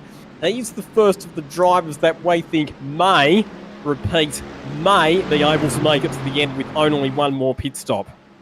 Absolutely, so we'll see what they can do. As you can see, a big battle pack behind, which includes multiple cars, one of which is Nathan Hearn, who continues his charge. He'll go up the inside now, pull on a Tory, and he's getting swamped and getting hit as well by Jeff Connell. Andre Heimgartner involved in this as well. They're all checking up into that chicane. That also includes Jeremy Clark, who was very high up the order earlier on this race before a slowdown penalty on the restart cost him dearly. So plenty of drivers trying to make a bit of a comeback at the moment, but just I want to turn your attention to the lead at the moment. Shane Van Gisbergen was half throttle when they passed the Grand Prix start-finish line, so he is not even trying in the slightest to apply pressure to Jordan Pruden. He is on absolute minus 100. When we say minus 100, that equals maximum fuel saving for Shane Van Gisbergen. So he's content just to sit there in the slipstream and save as much fuel as he possibly can at the moment. It'll be interesting to see what sort of lap times our race-leading drivers are achieving versus those drivers who obviously came into the pits a bit earlier on. Shane Van Gisbergen does currently hold the fastest lap of the race, 1 minute 47.7 for the Giz in the McLaren. Last lap around by Jordan Pruden was a 48.7, so we know Van Gisbergen in race pace at the moment can go up to a second faster. So there's plenty of potential there, but look at this battle behind as they're fighting very hard into the Parabolica. Also have another battle behind, which includes the drivers of Jack Boyd and Ben Gomezol. They're getting very close through the Parabolica. The Audi doing whatever it can to fight the McLaren. We'll go on board with the McLaren. Watch the pace difference between the McLaren and the Audi with a slipstream. So the Audi has a slipstream here. The McLaren just slowly trying to pull away and pull away. And it's only now that the Audi really gets any kind of advantage, but by the time it does get the advantage, they're already in the braking zone, and it's too late, and the McLaren is able to hold form. So that is just how fast the McLaren can go in a straight line. It is a weapon. And side-by-side action there in the back of the shot too, with Tyler Collins and Brady Carr battling over positions 11 and 12. Macaulay Jones in the Cool Drive Mercedes involved in that contest as well. And where that battle started between Gomezol and Jack Boyd was that Ben Gomezol had actually made a mistake on the exit of the Ascari chicane. So that was the reason why he fell back into the clutches of Jack Boyd. Yes, indeed. So plenty of chopping and changing positions, but you can see he's now well and truly dropped Jack Boyd, and Boyd is trying to at least try and keep up, but it's not happening all too easily at the moment. But last lap around for your race leaders, your top three were all separated by 0.03 of a second in lap time, which is pretty incredible. and they're doing very well indeed, as Nathan Hearn is definitely a big charger at the moment. He qualified down in 9th place, is now in 4th, and has started his way past Paul Auditore, Jeff Cottle, and Andre Heimgartner, and is continuing to actually break the margin as well. So Nathan Hearn doing a fantastic job at the moment. He is. All of these drivers doing a really good job as Andre Heimgartner looks to the inside of Jeff Cottle heading into the Parabolica, thinks better of it, tucks back in behind Jeff Cottle to maximise the advantage of the slipstream on the main straight. The recovering Jeremy Clark in the Ferrari tucked in behind a trio of Mercedes-Benzes at the moment, and Heimgartner a better run out of the Parabolica, and he will draw up alongside Jeff Cottle in the braking approach to the first chicane, and should be able to swing down the inside. He gets very, very close to the back of Paul Auditore, but racing room given there by Jeff Cottle, and that is Heimgartner moving through up into position 6. For those of you who've just joined us here on SimSpeed TV, you are watching round number 3 of the Carbon Gaming GT3 Eseries is coming to you live and right around the world on the SimSpeed TV network. From Monza in Italy, Bo Albert and myself, Lockie Mansell, in the commentary box talking you through all of the action. So we've got 55 minutes to go, and we've got some fascinating strategies to play out over the remainder of this race, with variation in drivers' decisions to pit or not pit under the 2 safety car interventions that we've had so far. Absolutely, there's so much to play for. Oh, not so much to play for the McLaren there in the background of shot. That's Ben Gomezol. And what does he have to do in this race to have any kind of luck? If he didn't have good luck, he would have no luck at all, I think it's safe to say. And what can he do? He's trying to rejoin. That's a nasty place to do it. Massive contact. And he is going to be out, and so is Steve Johnson. That is a nightmare there for Ben Gomezol. You can see he's done it all by himself on the curb, self-spin. And then sadly, if we do stay with the replay, Steve Johnson has absolutely nothing they can do through the Lesmo 2, which we're approaching right about now. Not the best rejoin I've ever seen, and he is out of the race entirely with major damage. Hard into the wall both sides, and he is limping. You have to feel a bit there for, well, obviously Stephen Johnson, because he was very much the innocent victim, but for Ben Gomezol as well, that would have to be the world's most awkward position to try and do a 3-point turn or a U-turn to get back into the action when you're facing the wrong way. And we've got Shane Van Gisbergen in the pit, so SVG bites the bullet and comes in for what will be his first pit stop of the motor race. Yep, so he's definitely going to be able to do 2 pit stops, obviously with the 2 safety cars helping him out massively. And he's gone very early, so he's going to try and get himself a little bit of clean air and really try and get the lead that way. But where is the clean air on this circuit? It's all just traffic. Yeah, it concerns me that he's had to come in earlier than everybody else. It'll be interesting to see how many more laps until the rest of our race leaders come in for their pit stops, but that means that Van Gisbergen is potentially going to be fuel compromised later on, as we see Brock Feeney making a move around the outside of Jamie Craig. Very nicely done there for Brock Feeney. And Jamie Craig now comes under attack from the next car back. And that'll be Jared Hughes. Yeah, it's not often you see a pass around the outside of that chicane there, but he's managed to do it very well, so well done to Brock Feeney there indeed.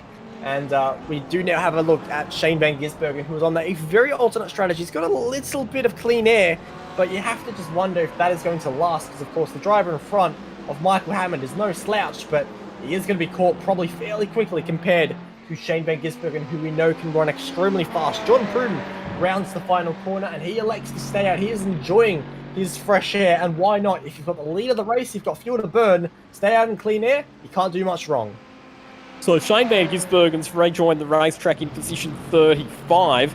The other interesting thing is relative to some of the other cars that have already done pit stops. So Todd Hazelwood is still, we believe, the first car that may only need 1 more pit stop to get to the end. He's 18th at the moment, and he's about 20 seconds ahead of Shane Van Gisbergen on the racetrack, as we see a big incident here for James Foster. Wow, that's a pretty nervous moment with cars approaching at a very high speed. Not a spot where you want to try and turn around and rejoin the racetrack, and unfortunately for James Foster, he'll be headed back into the pits for some repairs, and Macaulay Jones has now come into the pits as well. circuit is nicknamed the Temple of Speed. I'm not sure there's any good places to be trying to rejoin the circuit, unfortunately, but they've done a good job there and stayed out of trouble. So well done to them on rejoining safely. It's great to see.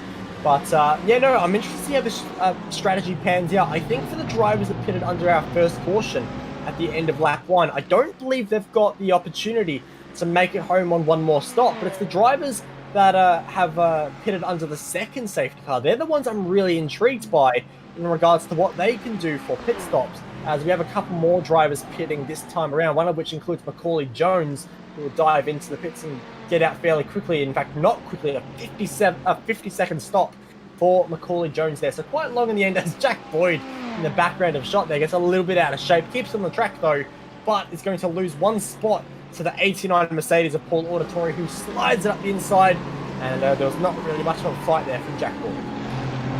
So we've got, what, 50 minutes and 20 seconds to go.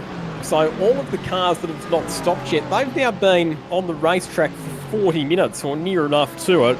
Now, granted, a lot of that time has been spent behind the safety car, so they've had the chance to save some fuel while that's been happening, but still gone very, very deep into this stint, and I think that even though it will be 2 stops for a lot of people, the second pit stop might be quite short. So this probably adds a bit of weight to the theory about some of those drivers who stopped under the second safety car intervention potentially being able to make it to the end of the race with just one more stop though.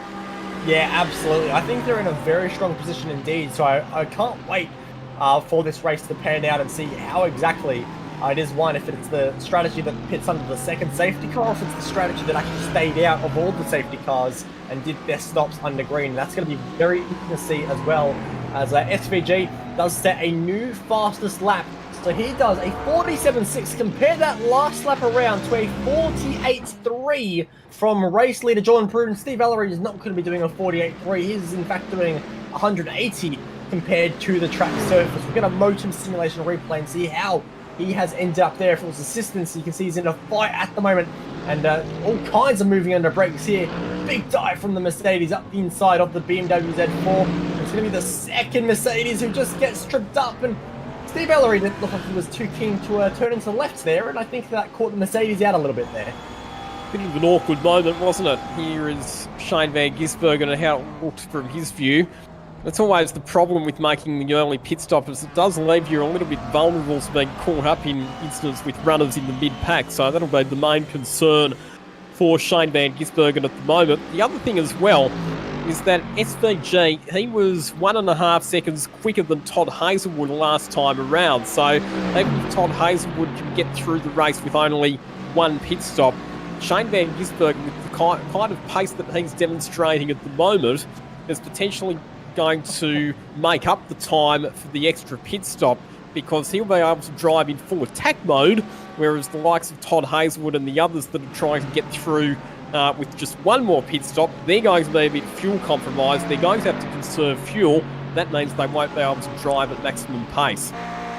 Tyler Collins, I think, just went the latest on the brakes into turn 1 I've ever seen any GT3 ever, and it's going to pay dividends, because he'll go ahead of Jeremy Clark there.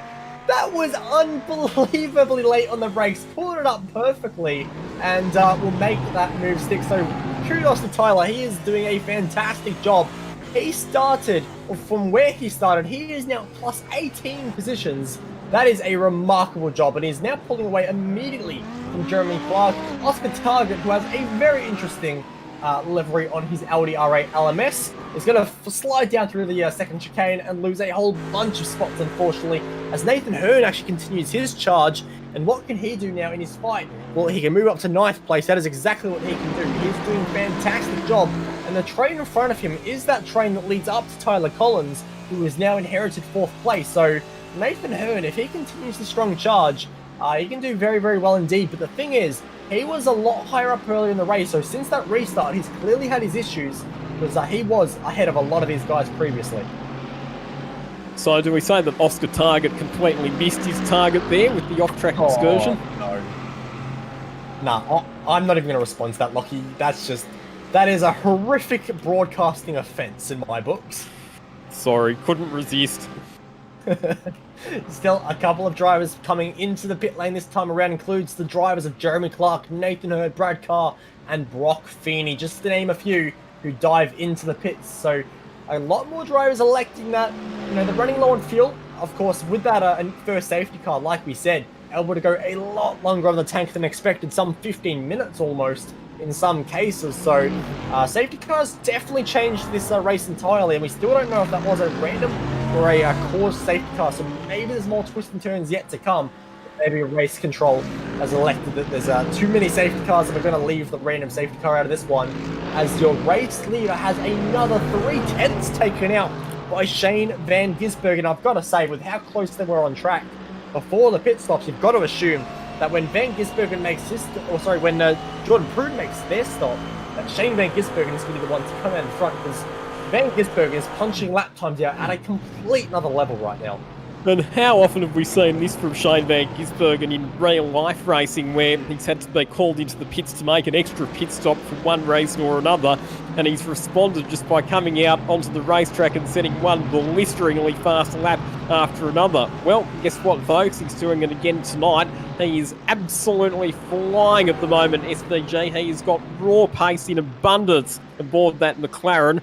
He's worked his way back up to the 20th position, and he is lapping considerably more quickly than all of the other cars ahead of him on the racetrack at the moment, including Todd Hazelwood, who, remember, when they came out of the pits after their respective stops, it was about 20 seconds between them. It's now only 11 seconds between Todd Hazelwood and Shane Van Gisbergen. So just to reiterate my point from earlier on, at the current rate of pace, Van Gisbergen will catch and pass Todd Hazelwood, even if Hazelwood only has one pit stop more to make in this race. Yeah, absolutely. That pace is just overwhelming for a lot of drivers, and drivers are getting scared off the track just about. Tightly Collins, Paul Auditory, Jack Boyd, and Ethan Arps all dive into the pits that time around, and you'll see Van Gisbergen, while they're all in the pits, well, he's flying down the front straight. In fact, a couple of them are rejoining the circuit in front, so a couple of them, after making their first stop, will put up a bit of a fight, but the Audi cannot do anything, and Van Gisbergen will slide on through anyway. So very, very strong pace from Van Gisbergen.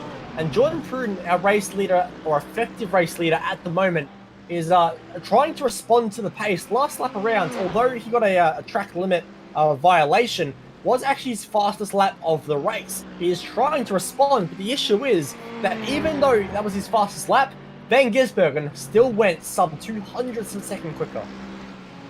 But Van Gisbergen had traffic as well, whereas Jordan Pruden's had a relatively clear track. So if it was to come down to a straight-out battle between the two of the moment, you would definitely back Van Gisbergen based on the raw speed that he's got in that McLaren at the moment. Jordan Pruden can't be too far away from coming into the pits, because he has now gone very, very deep into this opening stint, but he's going to carry on for another lap. So excellent fuel range from Jordan Pruden and the Ferrari 488 at the moment. Here come some of our other runners into the pits though. Jaden Ransley comes in, so too does Andre Heimgartner. They're out of fuel. They're coming in for a top-up. They absolutely are, and they're going to have to come in for one more, because you won't be able to stretch 45 minutes unless we get another 2 safety cars interventions in this race. So for these drivers, they're committing to the 2 more pit stops, or 2 pit stop strategy overall. And I think a lot of drivers are going to have to do this, as Todd Hazelwood dives into the pits, which I find interesting because he can't make it to the finish from there.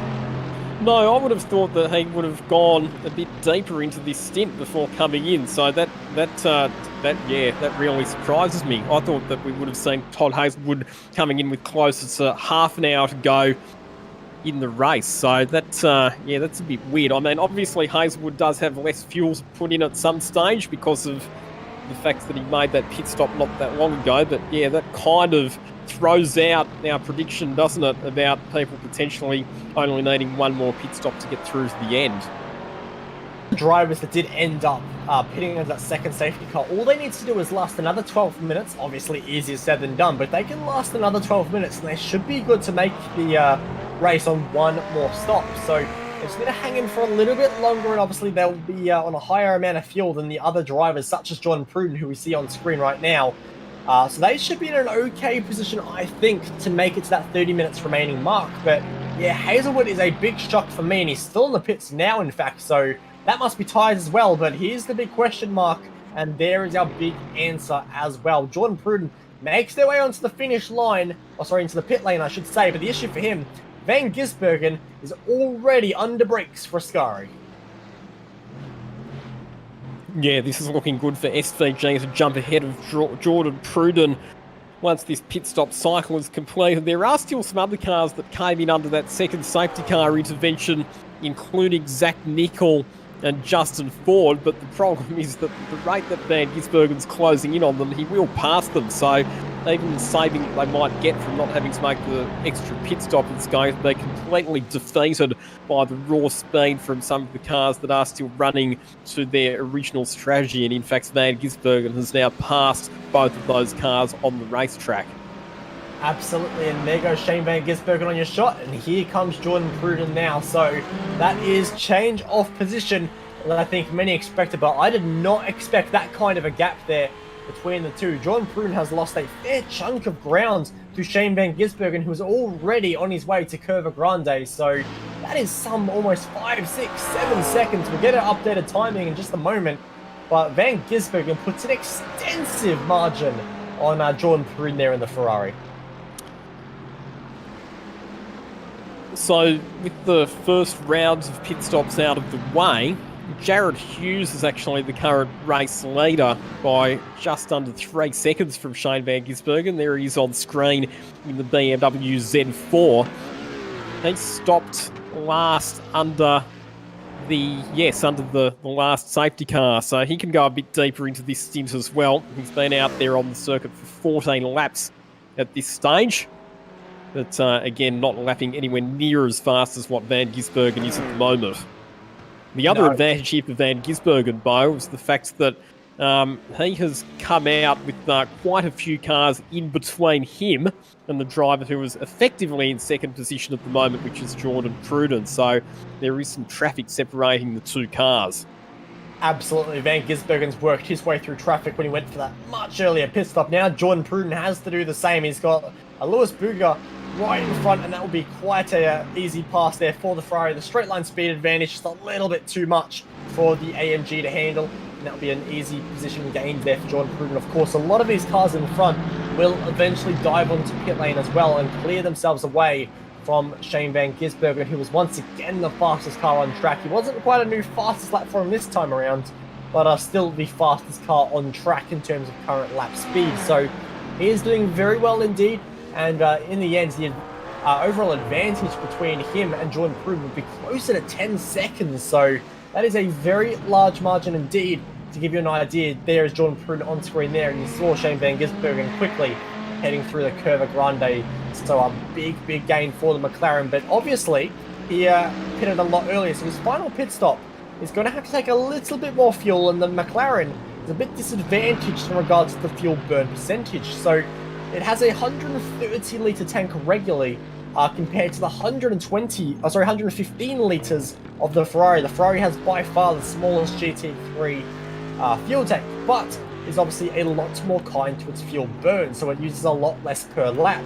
But the McLaren has also had one of the biggest reductions for this series in terms of its fuel tank capacity. So it's using more fuel and is more restricted in terms of how much it can actually put in as a total compared to any other GT3 car. So for Van Gisbergen, he's got one more pit stop just like everybody else in this race, but maybe has to top up a little bit extra. So if he gets hung up in traffic and Jordan Pruden can put in some mega laps, that 10-second margin may actually in reality be closer to 4.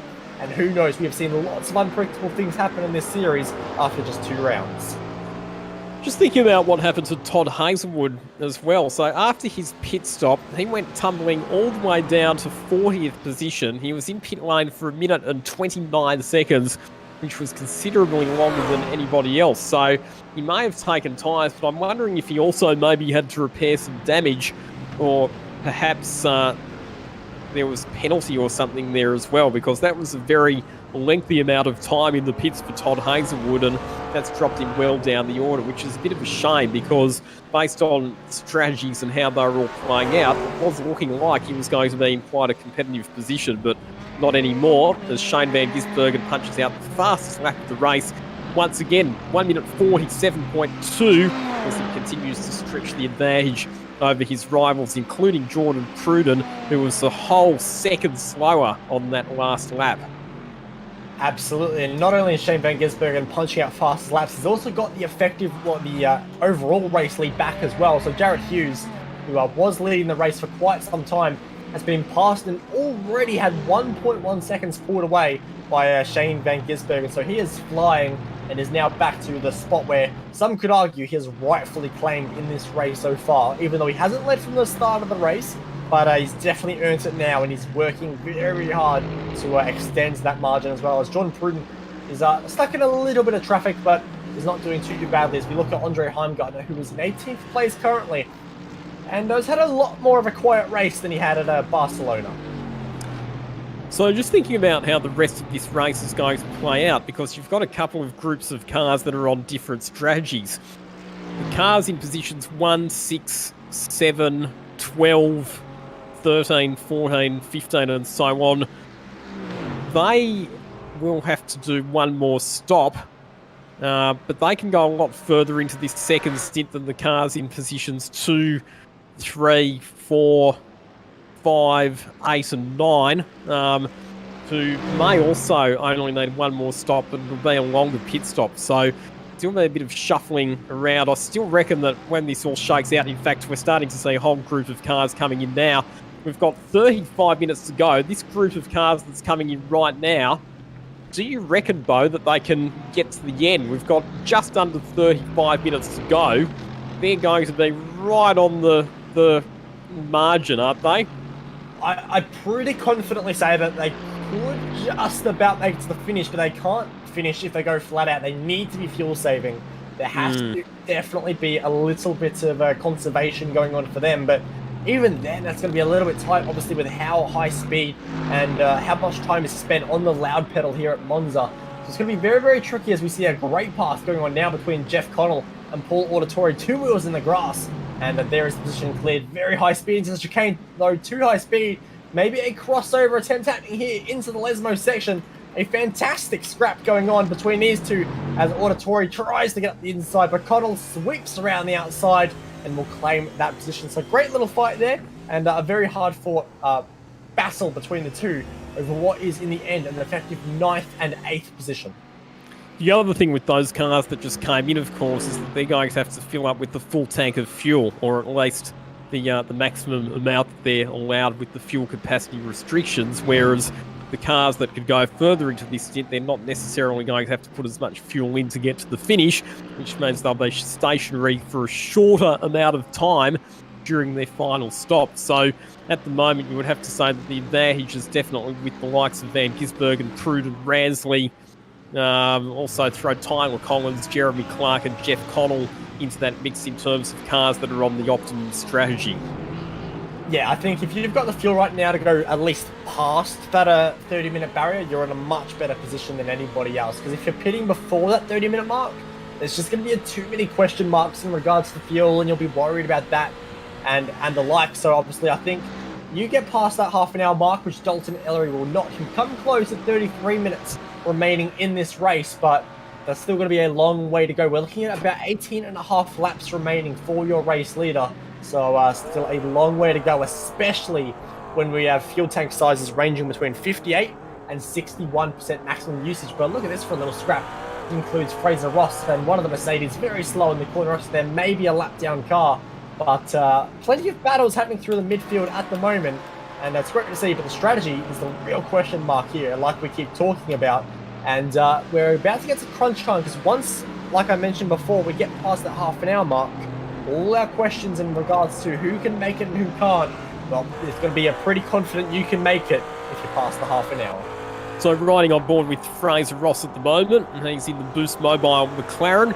He's in behind Brady Carr, who's at the wheel of the Alternative Freight Services Bostik Audi R8, running the livery as run by Tony Bates at the Bathurst 12 Hour. Oh, we had one car that was off the road there on the exit of that chicane. And here we go. Here is Fraser Ross closing in on Brady Carr and pulling to the outside as they head into the Ascari chicane. They'll go side by side. Difficult to make a move if you're on the outside there. Fraser Ross will be looking for the quicker exit from the chicane though, and once again he'll be looking to tuck into the slipstream and perhaps set up for an overtaking manoeuvre when they get to the final corner at the Parabolica. Cars aware of it though, and defends to the inside. He's going to send Fraser Ross the long way around. We've got Jamie Craig in the Calspex Vortex Mercedes in there as well. And in fact, Jamie Craig just runs a little bit of a wider line there on the exit, and Fraser Ross is going to get out of that battle and come down pit lane for what we think will probably be that car's final stop. Just the other thing as well, Bo, thinking about the overall strategic picture of this race, let's not forget that Shane Van Gisbergen, although he is blazing away out in the lead of this race at the moment, his last stop was 7 laps earlier than Jordan Pruden. So even though Pruden is losing some time to SVG on the track at the moment, he will get some time back during the final round of pit stops because he'll be spending less time refueling in pit lane. Yeah, absolutely. So Pruden will get that advantage over Van Gisbergen, and also because Shane does need to pit slightly earlier than Jordan, he has the potential to come out in traffic as well, which can slow him down that way. So for Shane, there's still a few question marks regarding him, but obviously when he does, or if he does come out in traffic after his final pit stop, which we're expecting probably the next 10 or so minutes for that leading McLaren, he does have that margin to play with, and he can probably just play it a little bit safer than he needed to when we saw him make that early stop right at the opening of this race. So there's no more, doesn't have to be any more super hard charging Shane Van Gisbergen. He can afford to take it a little bit more easily, but I highly doubt he will anyway.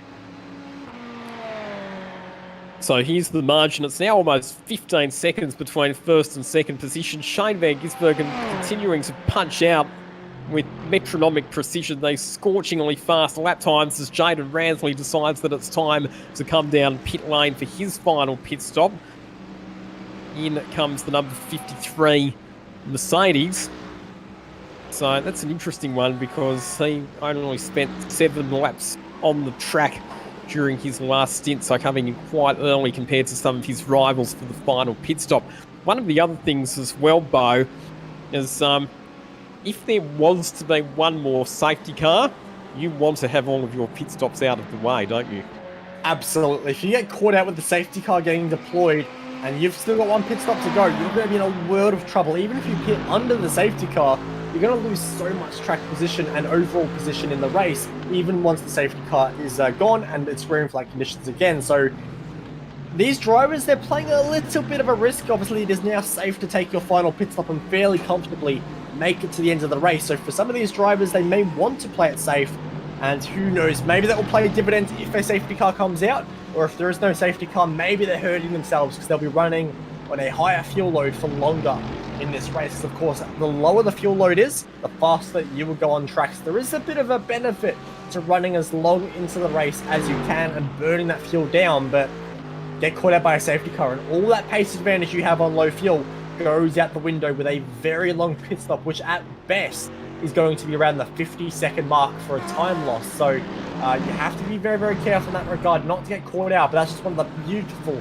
risk versus reward situations when it comes to motorsport.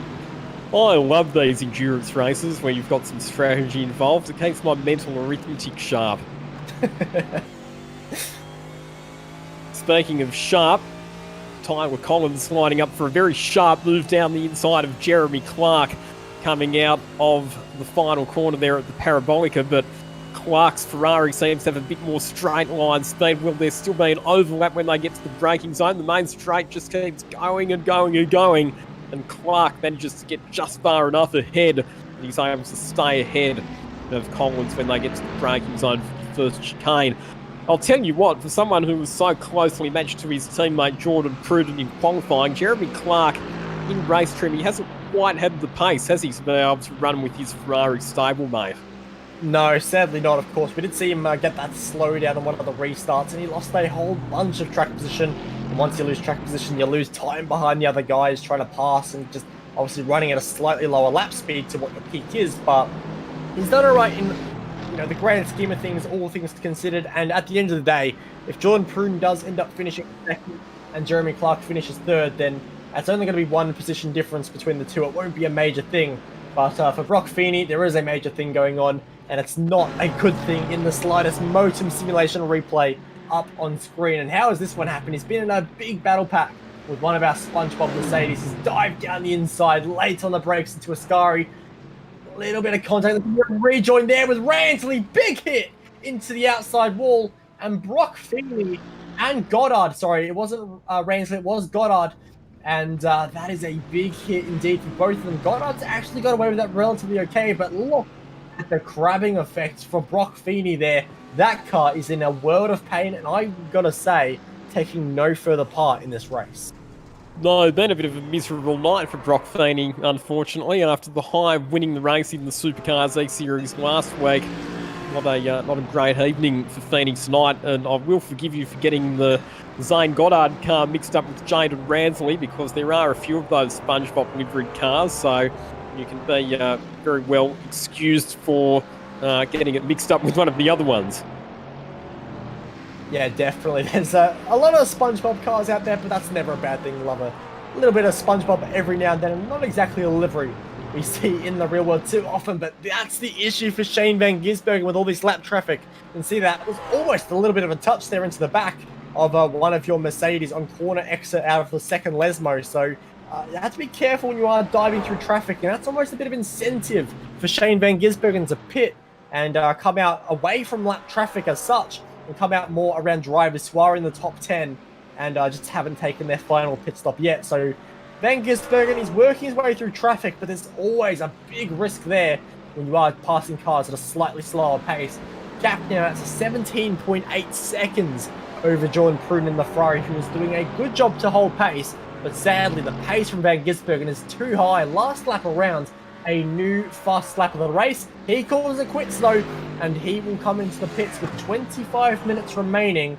Jordan Pruden, if he's going to do anything to close down a monster of a margin to our race leader, he needs to punch in some very fast laps now, or he needs to be fuel saving very aggressively so that final pit stop is a whole bunch quicker than Shane Van Gisbergen. Some of our pit stops we've been seeing around the 24 to 27 second range.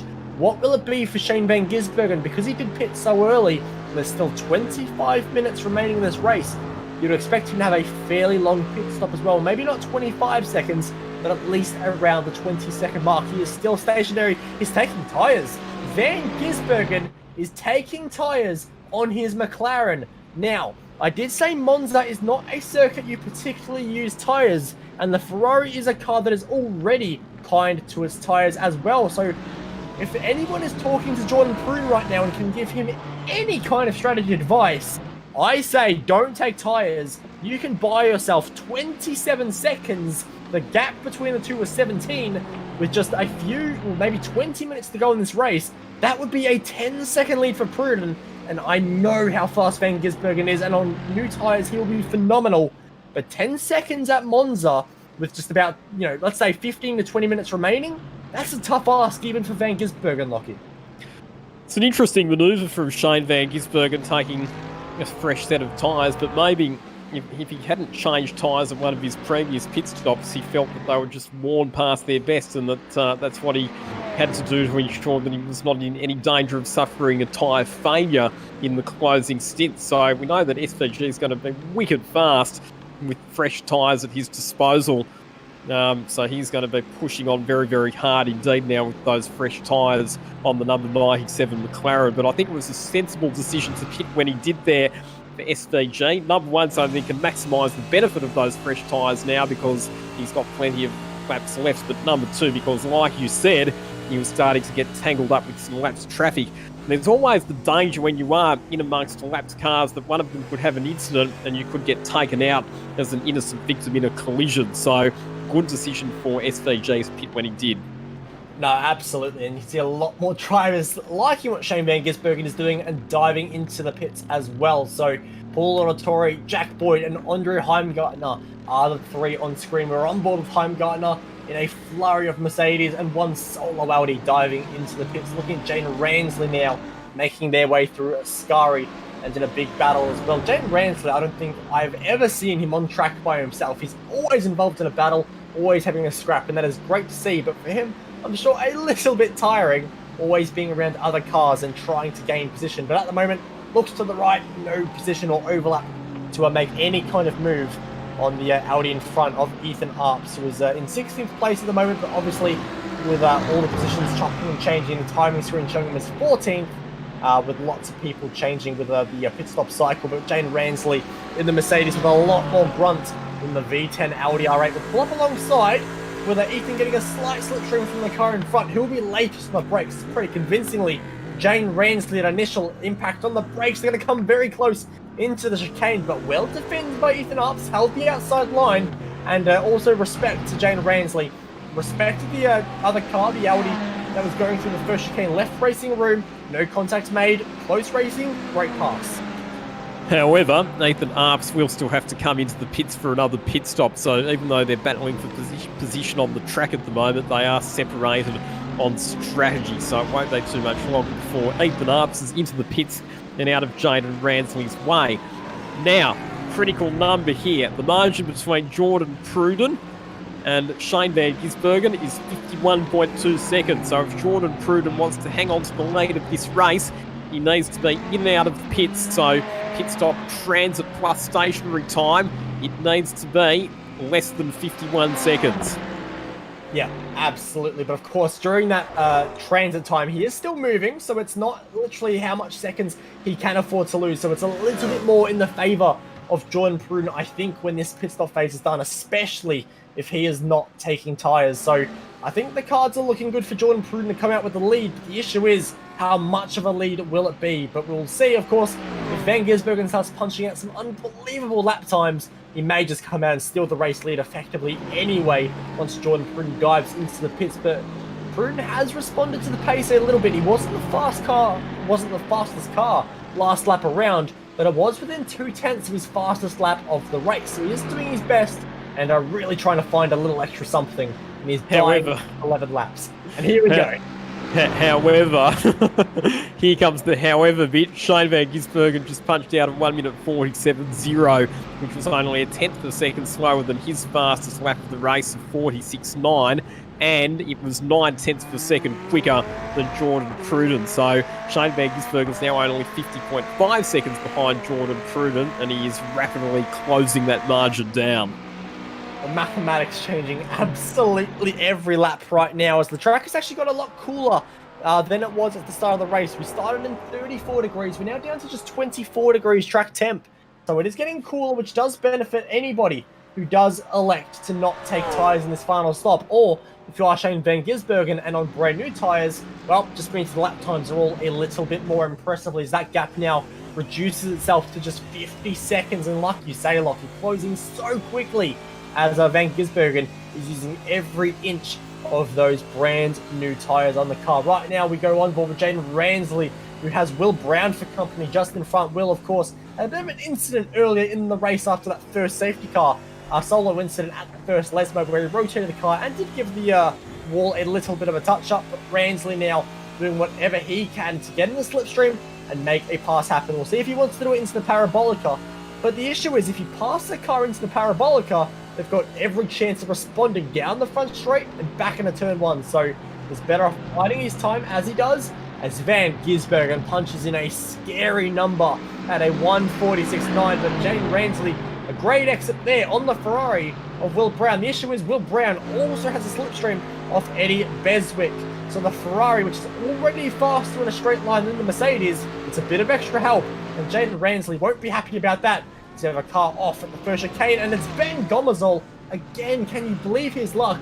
Today has not been his day for facing the right direction.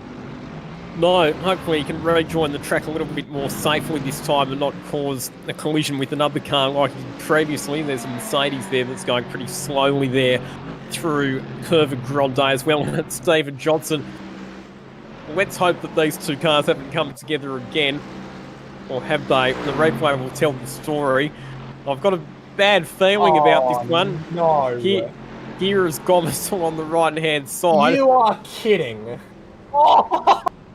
So it was actually, Gomazol was on the right, but Stephen Johnson's rear-ended another Mercedes. So they were near each other on the racetrack again, but just to clarify, those two cars didn't actually run into one another for a second time. Can you believe it? What are the odds of those two finding each other on track and damage happening to Steve Johnson for a second time? But I mean, Johnson's not going to be happy about having damage, but thankfully, Ben Gomezal is an innocent party this time around. Looking at Shane Van Gisbergen on screen, though, Scott Short will dive into the pits and will relinquish one more place to Shane Van Gisbergen. So Van Gis, across the start-finish line this time around, will move up into 4th place ahead of Scott, and we'll see how this goes. And he is punching out some lap times you would not believe. That is 1.3 seconds faster than Jordan Pruden out front. And I think when I said Jordan Pruden might come out with a 10-second lead, I think I'm about to eat my own hat. Well, the margin between Pruden and Van Gisbergen is now under 48 seconds, so Van Gisbergen has done a magnificent job of shrinking that margin. He wants it to be as low as it can possibly be before Pruden comes into the pits, of course. And with these lap times that Van Gisbergen continues to record, I think that Pruden, even if he can get into the pits, get his stop done and get back out ahead of Shane Van Gisbergen, gee, I'd hate to be trying to hold on to the lead ahead of Shane Van Gisbergen, who's got fresh tyres at his disposal. I think that it would be a task that would be all but impossible. I know the Ferrari has some pretty large wheel arches. It's got a pretty big rear wing as well, but I don't think anything can possibly make that Ferrari wide enough to defend from a very, very feisty, very fast Shane Van Gisbergen and the 97 McLaren. At the moment, you can see a Ferrari off at turn 1 on screen right in front of your current race leader, who holds a 47-second margin. So in the time you finished your sentence before, Lockie, another second was lobbed off by Shane Van Gisbergen. Jeremy Clark dives in for the final time, and if his diving in now does the driver who was teammates to Jordan Pruden in this particular series, well, that says a lot about Jordan Pruden, how much longer he can go on track. So Jordan Pruden, the time for him to decide when he's diving into the pits, I'm sure is very, very soon.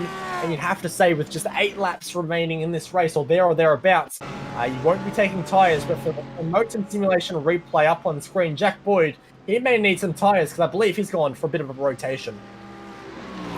So he was battling at the time with one of the Mercedes, and heading into Ascari, there's been contact with Paul Auditore. Now, they were battling over what would have been position number 5, and with the pit stops that are still to play out, those two cars potentially could have been battling for a spot on the podium as well.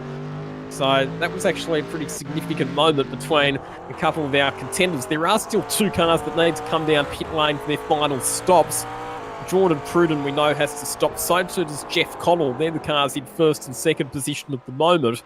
So while the contest between Jordan Pruden and Shane Van Gisbergen is one storyline for us to follow in the closing 13.5 minutes for this race, the battle for the final spots on the podium is going to be equally intriguing.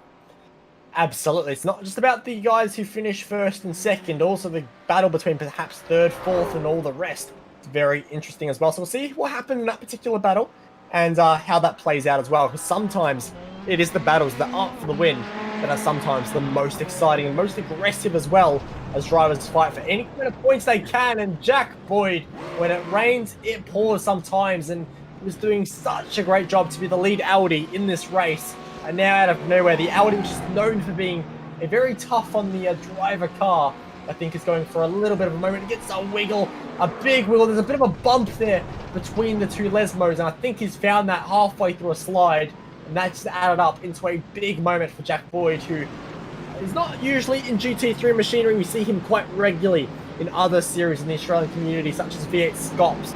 But sadly for him, the GT3 machinery proving a little bit different to his regular supercar this time around.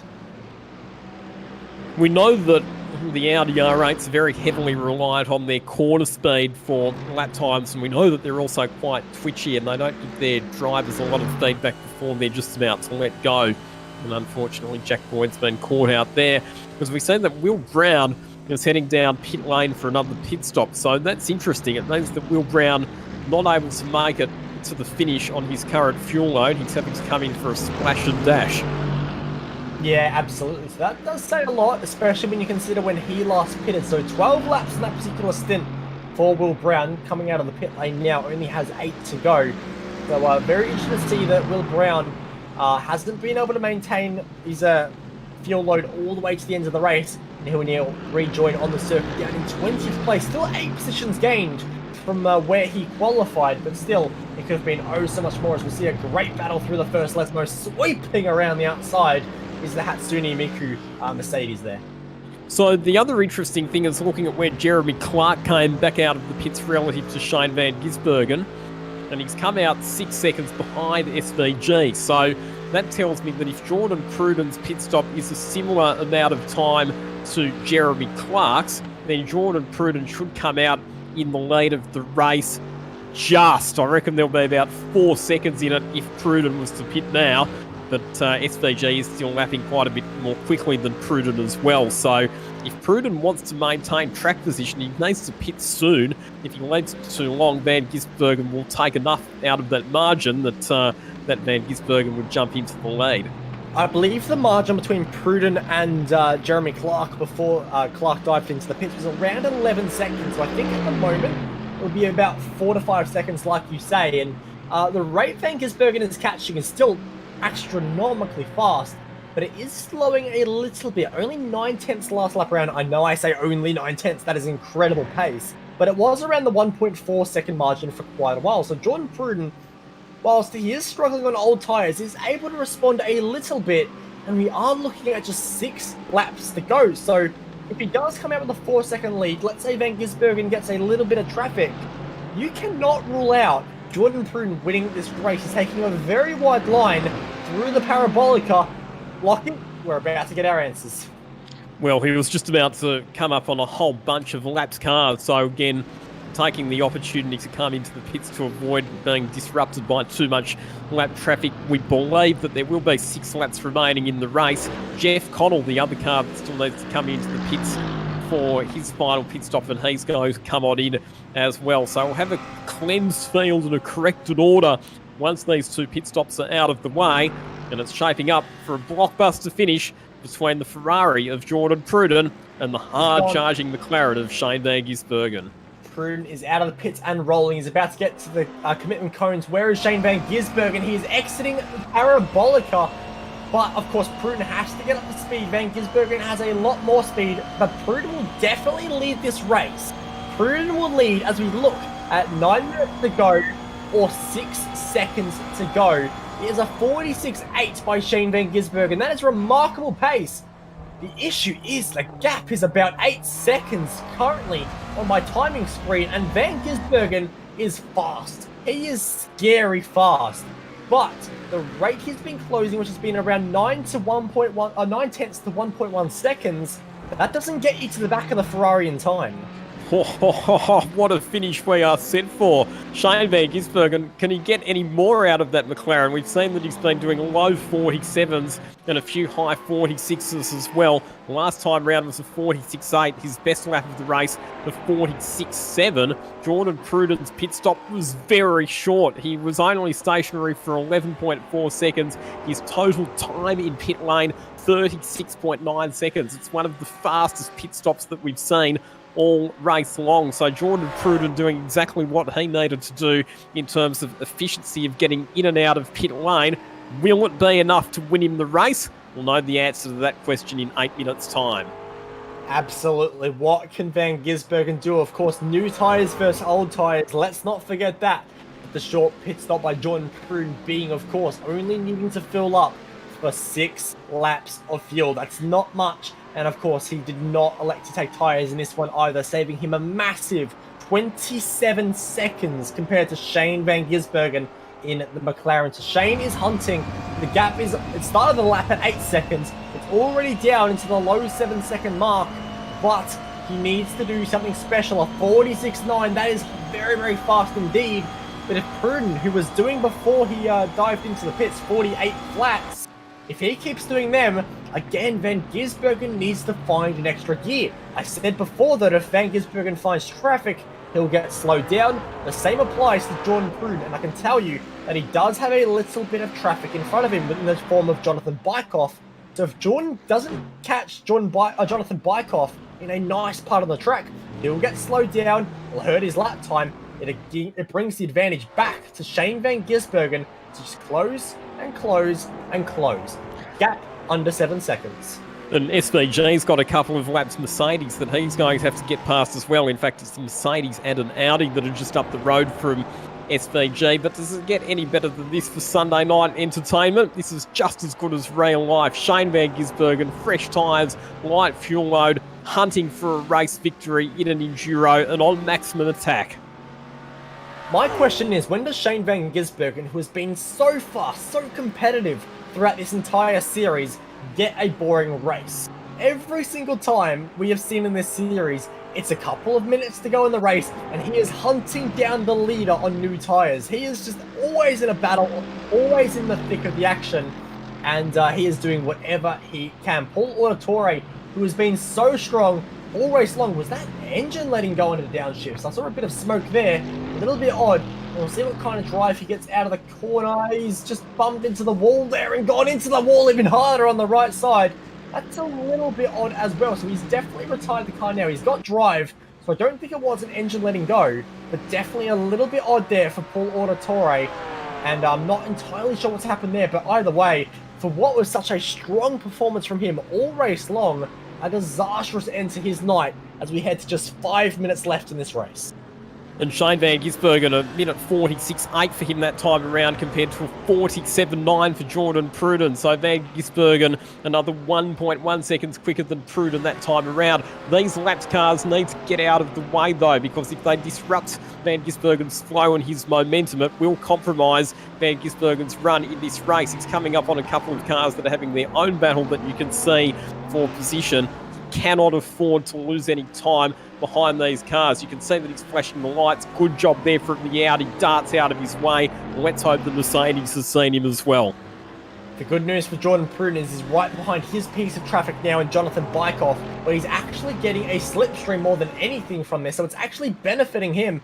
And Jonathan Bykoff pulls off to the side of the road and should brake fairly early, and indeed he does. So Pruden actually not affected by traffic all that much, whereas you can see Van Gisbergen has to hold it flat and is fighting a little bit more for that traffic. Jonathan Kofo does get off the road though, and Van Gisbergen can continue his charge, but neither driver particularly affected by traffic, and I think for a fair result, that's exactly what we want to see, Lockie. If anything, that probably helps Van Gisbergen a bit because he picked up the advantage of the slipstream. So Jordan Pruden will come around and across the start-finish line with just under 4 minutes to go. So by numbers, that means we'll have 3 laps to go. I don't know that SVG is going to get there in time. He's still 5.5 seconds back. I think he might just run out of laps here, Van Gisbergen. Jordan Pruden just set his fastest lap of the race. If there is any time to set a new fast lap of the race for yourself, now with Van Gisbergen hunting you down is not a bad time at all. Jordan Pruden, lap 41 for him, may have just saved him this race result. If he can keep the car on the road plain sailing, Van Gisbergen is a heck of an ask. 5.2 seconds, 3 and a bit minutes to go. It'll be 3 laps remaining, including this one. What can Van Gisbergen do? He needs a little bit of luck up his sleeve now to make this happen. So raises the question, doesn't it? Was it a mistake for Van Gisbergen to change to a new set of tyres during the pit stop? Would he have been better to have saved the time? Absolutely, it would have been. Monza is not a high degradation circuit, and overall, where you gain lap time at Monza is not necessarily in the tyres. It's going to be more in the fuel load you put into the car because of the high amount of straights and the overall acceleration and speed you're gaining. Yes, tyres are going to help with traction out of the slow speed corners and just a little bit through Ascari and the Lesmos, but with half an hour to go when Van Gisbergen pitted, 30 minutes of racing, he took 27 seconds slower in the pits. So he needed to be gaining a little bit under, a second per minute of on-track time. That is a huge ask. And no matter how good of a driver you are, 27 seconds of time to make up in 30 minutes of racing is just a monster ask. And I think even for Van Gisbergen, it may have got the better of him. And Jordan Pruden, I mean, we're singing his praises at the moment. He hasn't won the race yet, and is holding on by a second a lap currently over Shane Van Gisbergen at the rate he's being caught. But Jordan Pruden, I think, is doing everything he needs to. He's crossed the line. There'll be 2 laps remaining, and Van Gisbergen still has to pass 2 bits of traffic, one of which will dive out of the way at the first chicane, but there's a long way to go. But check out the battle, including Jack Boyd. He's got Nathan Hearn right in front of him. I believe that's Nathan Hearn. May not be. In fact, it's Kobe Williams for position number 10, who goes defensive. Kobe trying not to give this position up regarding Jack Boyd. Mercedes versus Audi on the brakes. Mercedes has the inside line, slides wide though. A little bit of contact, very, very close indeed. And Jack Boyd is going to have to find somewhere else on track to make this position work. He's in the tow now, but that Mercedes is fast. The Audi gets the draft though. Where to go? He looks at the pit wall. Rubens Barrichello, Michael Schumacher, Hungary 2010. Shades are being thrown. But Jack Boyd goes for the outside lap. Traffic contact is made in the grass. He will go spearing across the first chicane. Massive moment for Jack Boyd. Not the first time in this race. And you're going to say he's not going to be particularly happy about that one, Lockie. Well, that's the shame for Jack Boyd, because he was running just inside the top 10 before that incident happened, and obviously damaged the rear end of his car after clouting the wall there backwards. That was a scary moment there, bouncing across the curbs there at that first chicane, and he was pretty lucky to get away with that one. Here is Jordan Pruden on screen, and this will be coming across the start-finish line to begin what will be the final lap of the race. And he will have an advantage of just under 4 seconds over Shane Van Gisbergen, provided he keeps it mistake-free and provided he doesn't get interrupted or caught up in any incidents with traffic. It's looking pretty good for Jordan Pruden here. Shane Van Gisbergen took another 4 tenths per second out, but there was a low 1 minute 42 for Pruden. Van Gisbergen throwing everything at it. He's just punched out a 1 minute 46.70, which is the fastest lap of the race. But with more than 3.5 seconds separating first and second, cards are starting to fall in favour of Jordan Pruden. Absolutely, as we look at Jack Boyd, who is pressuring every little bit of the rear bumper from Macaulay Jones right now, who's doing what he can to defend in that cool drive Mercedes. Down to the Parabolica again. It's a bit of a repeat here for Jack Boyd, except he has to do it this time with a much more reconfigured rear wing on his Audi R8. We'll see what he can do out of the Parabolica, trying to set up a run. That Mercedes, though, gets a pretty good run, it has to be said. It just put the power down exactly how you would like, and it's a long way back for Jack Boyd. That Mercedes already a little quicker in a straight line than the Audi, and I think for now, that slipstream is not going to be enough, and Macaulay Jones just going to pull away just a little bit too much for Jack Boyd to try and make something happen into the final braking zone. But Lockie, Jordan Pruden is on the home stretch. He is, and it's been a fine performance from Jordan Pruden. There's nothing like the pressure of having Shane Van Gisbergen coming at you on fresh tyres and on a light fuel load at the end of the race. Van Gisbergen won the opening 2 rounds of the Carbon Gaming GT3 Eseries, but his winning run is about to come to an end, and it's the prancing horse in front of a big sea of Italian fans at the Monza circuit that is going to reign supreme. It's Jordan Pruden in the Ferrari who wins round number 3 of the Carbon Gaming GT3 Eseries on home turf in Italy. Shane Van Gisbergen, well, he tried, didn't he? He threw everything at it in the final stint, the series of 1 minute 46 lap times, but in the end falls short by 2.6 seconds at the finish line. And it's Jeremy Clark who makes it a couple of Ferraris on the podium, finishing up in 3rd position.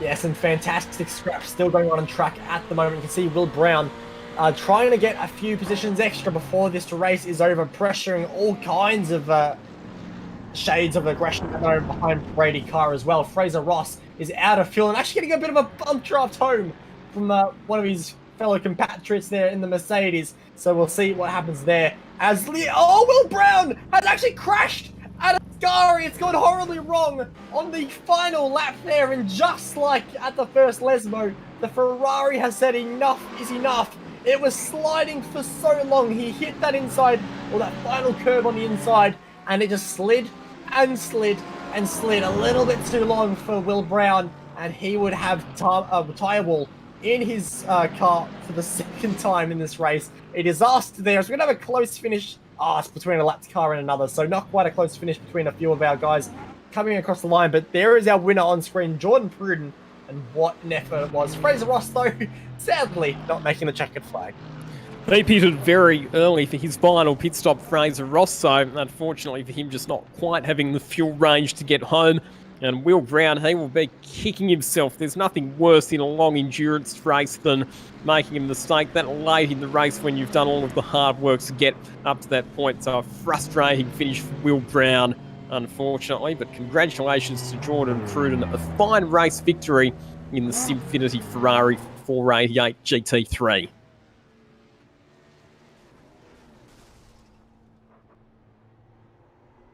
Couple of little burnouts on screen there as he celebrates that one, but there we go. We've got our race results up on screen.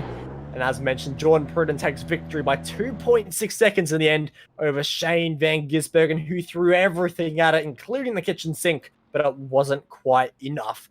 Jeremy Clark would round out the podium in a great fight, but in the end, he reigned supreme with Jeff Connell and Jane Ransley finishing 4th and 5th. Great results for them and will boost their championship standings nonetheless. Andre Heimgartner finishes things up in position number 6 with Scott Short in 7th. Kobe Williams was involved in a whole bunch of scraps throughout and will finish 8th, a great improvement from 19th on the grid, whereas James Foster would fall 2 places behind from where he qualified and would finish in 9th. Tyler Collins would round out the top 10. Nathan Hurd finishes up in 11th position, probably a bit disappointed because he was in the top 10 in the early stages of the race. Macaulay Jones 12th. Jack Boyd, despite some incidents, still gets it home in 13th position and finishes up as the highest placed of the Audis, ahead of Brady Carr. Back to Michael Gurry in position 15. Jamie Craig in 16th. Will Brown, despite that last lap crash, manages to get it to the finish line in 17th position, ahead of Dalton Ellery. Brendan Leach and Lockie Hughes rounding out your top 20. Brett Bishop would be one of the last 4 cars to finish on the lead lap, which included Zach Nickel in 22nd, Jared Hughes in 23rd, and Ethan Arps in 24th. Fraser Ross classified in 25th place. Oh, it could have been so much more for the McLaren driver. Jonathan Bykoff in 26th. Michael Hammond, a great recovery to finish 27th from 55th on the grid. Jack Cofield was involved in a whole bunch of incidents throughout the race, and 28th, I think, was a good result, all things considering, with Josh Thompson and Eddie Beswick, your top 30. Lachlan Potter finished up in 31st position. Mitch Campbell 32nd. A case of what might have been for Todd Hazelwood, who looked to be on a really good strategy at one point, but in the end finished down in 33rd position, ahead of Steve Nellery. Ben Gomersall, good qualifying pace, but several incidents which consigned him to a lowly finishing position of 35th. Back to Matthew Brunt, Brock Feeney, Lewis Bourguiar, and then Paul Auditore, who we also saw involved in some incidents, and James Simpson in position 40. Steve Johnson would finish in 41st in the end after an unfortunate incident where he was an innocent victim. William Yarwood would finish in 42nd with Justin Ford in 43rd. Craig Gurry would finish 3 laps down in the last of our proper finishes in 44th. BJ Kennedy would finish 45th after being upside down at the Curva Grande after the second safety car restart. Zane Goddard being one of our first proper retirements with a disastrous race, unfortunately for him, in 46th. Sam Batty in 47th. Oscar Target missed his target and would only finish in 48th. Chris Farkas in 49, and Brain McDermott in the top 50. Then getting back into the retirements, Rain Campbell, Bailey Hall, Anthony Levitt, Brady McHugh, and then our race director Sam Blacklock rounding out the 55 cars. Well, there we go. A very interesting race, it has to be said, and strategy played a brilliant part in that, and I'm glad it did, because of course there were some interesting battles all throughout the race. But when it comes to endurance racing, for a lot of us, Lockie, I know we think strategy, and that was the perfect example of how a race can be won and lost with strategy. Shane Van Gisbergen, that final pit stop, he could have taken tyres, he could have avoided taking tyres. In the end, it was a 50-50. He went the wrong side of the coin. He did, and I suppose that's the opposite to what happened in the previous round of the series in Barcelona, where it turned out to be the right decision to take tyres during his pit stop. So you win some and you'll lose some, but overall a thoroughly entertaining race with some fascinating strategic complexities to keep us on our toes throughout the evening. Hope you've all enjoyed round number 3 of the Carbon Gaming GT3 E-Series. You've been watching it right here on the SimSpeed Television Network. On behalf of my co-commentator, Bo Albert, this is Lockie Mansell signing off. See you next time. Bye for now.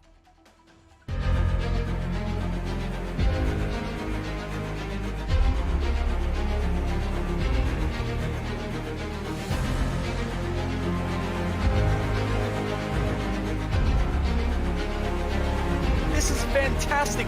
This is GT racing right now. He's got traction, he's got rid of the outside of both of them! Maloney! Oh, he's taken Anderson. Anderson's up top. Oh my god! Oh!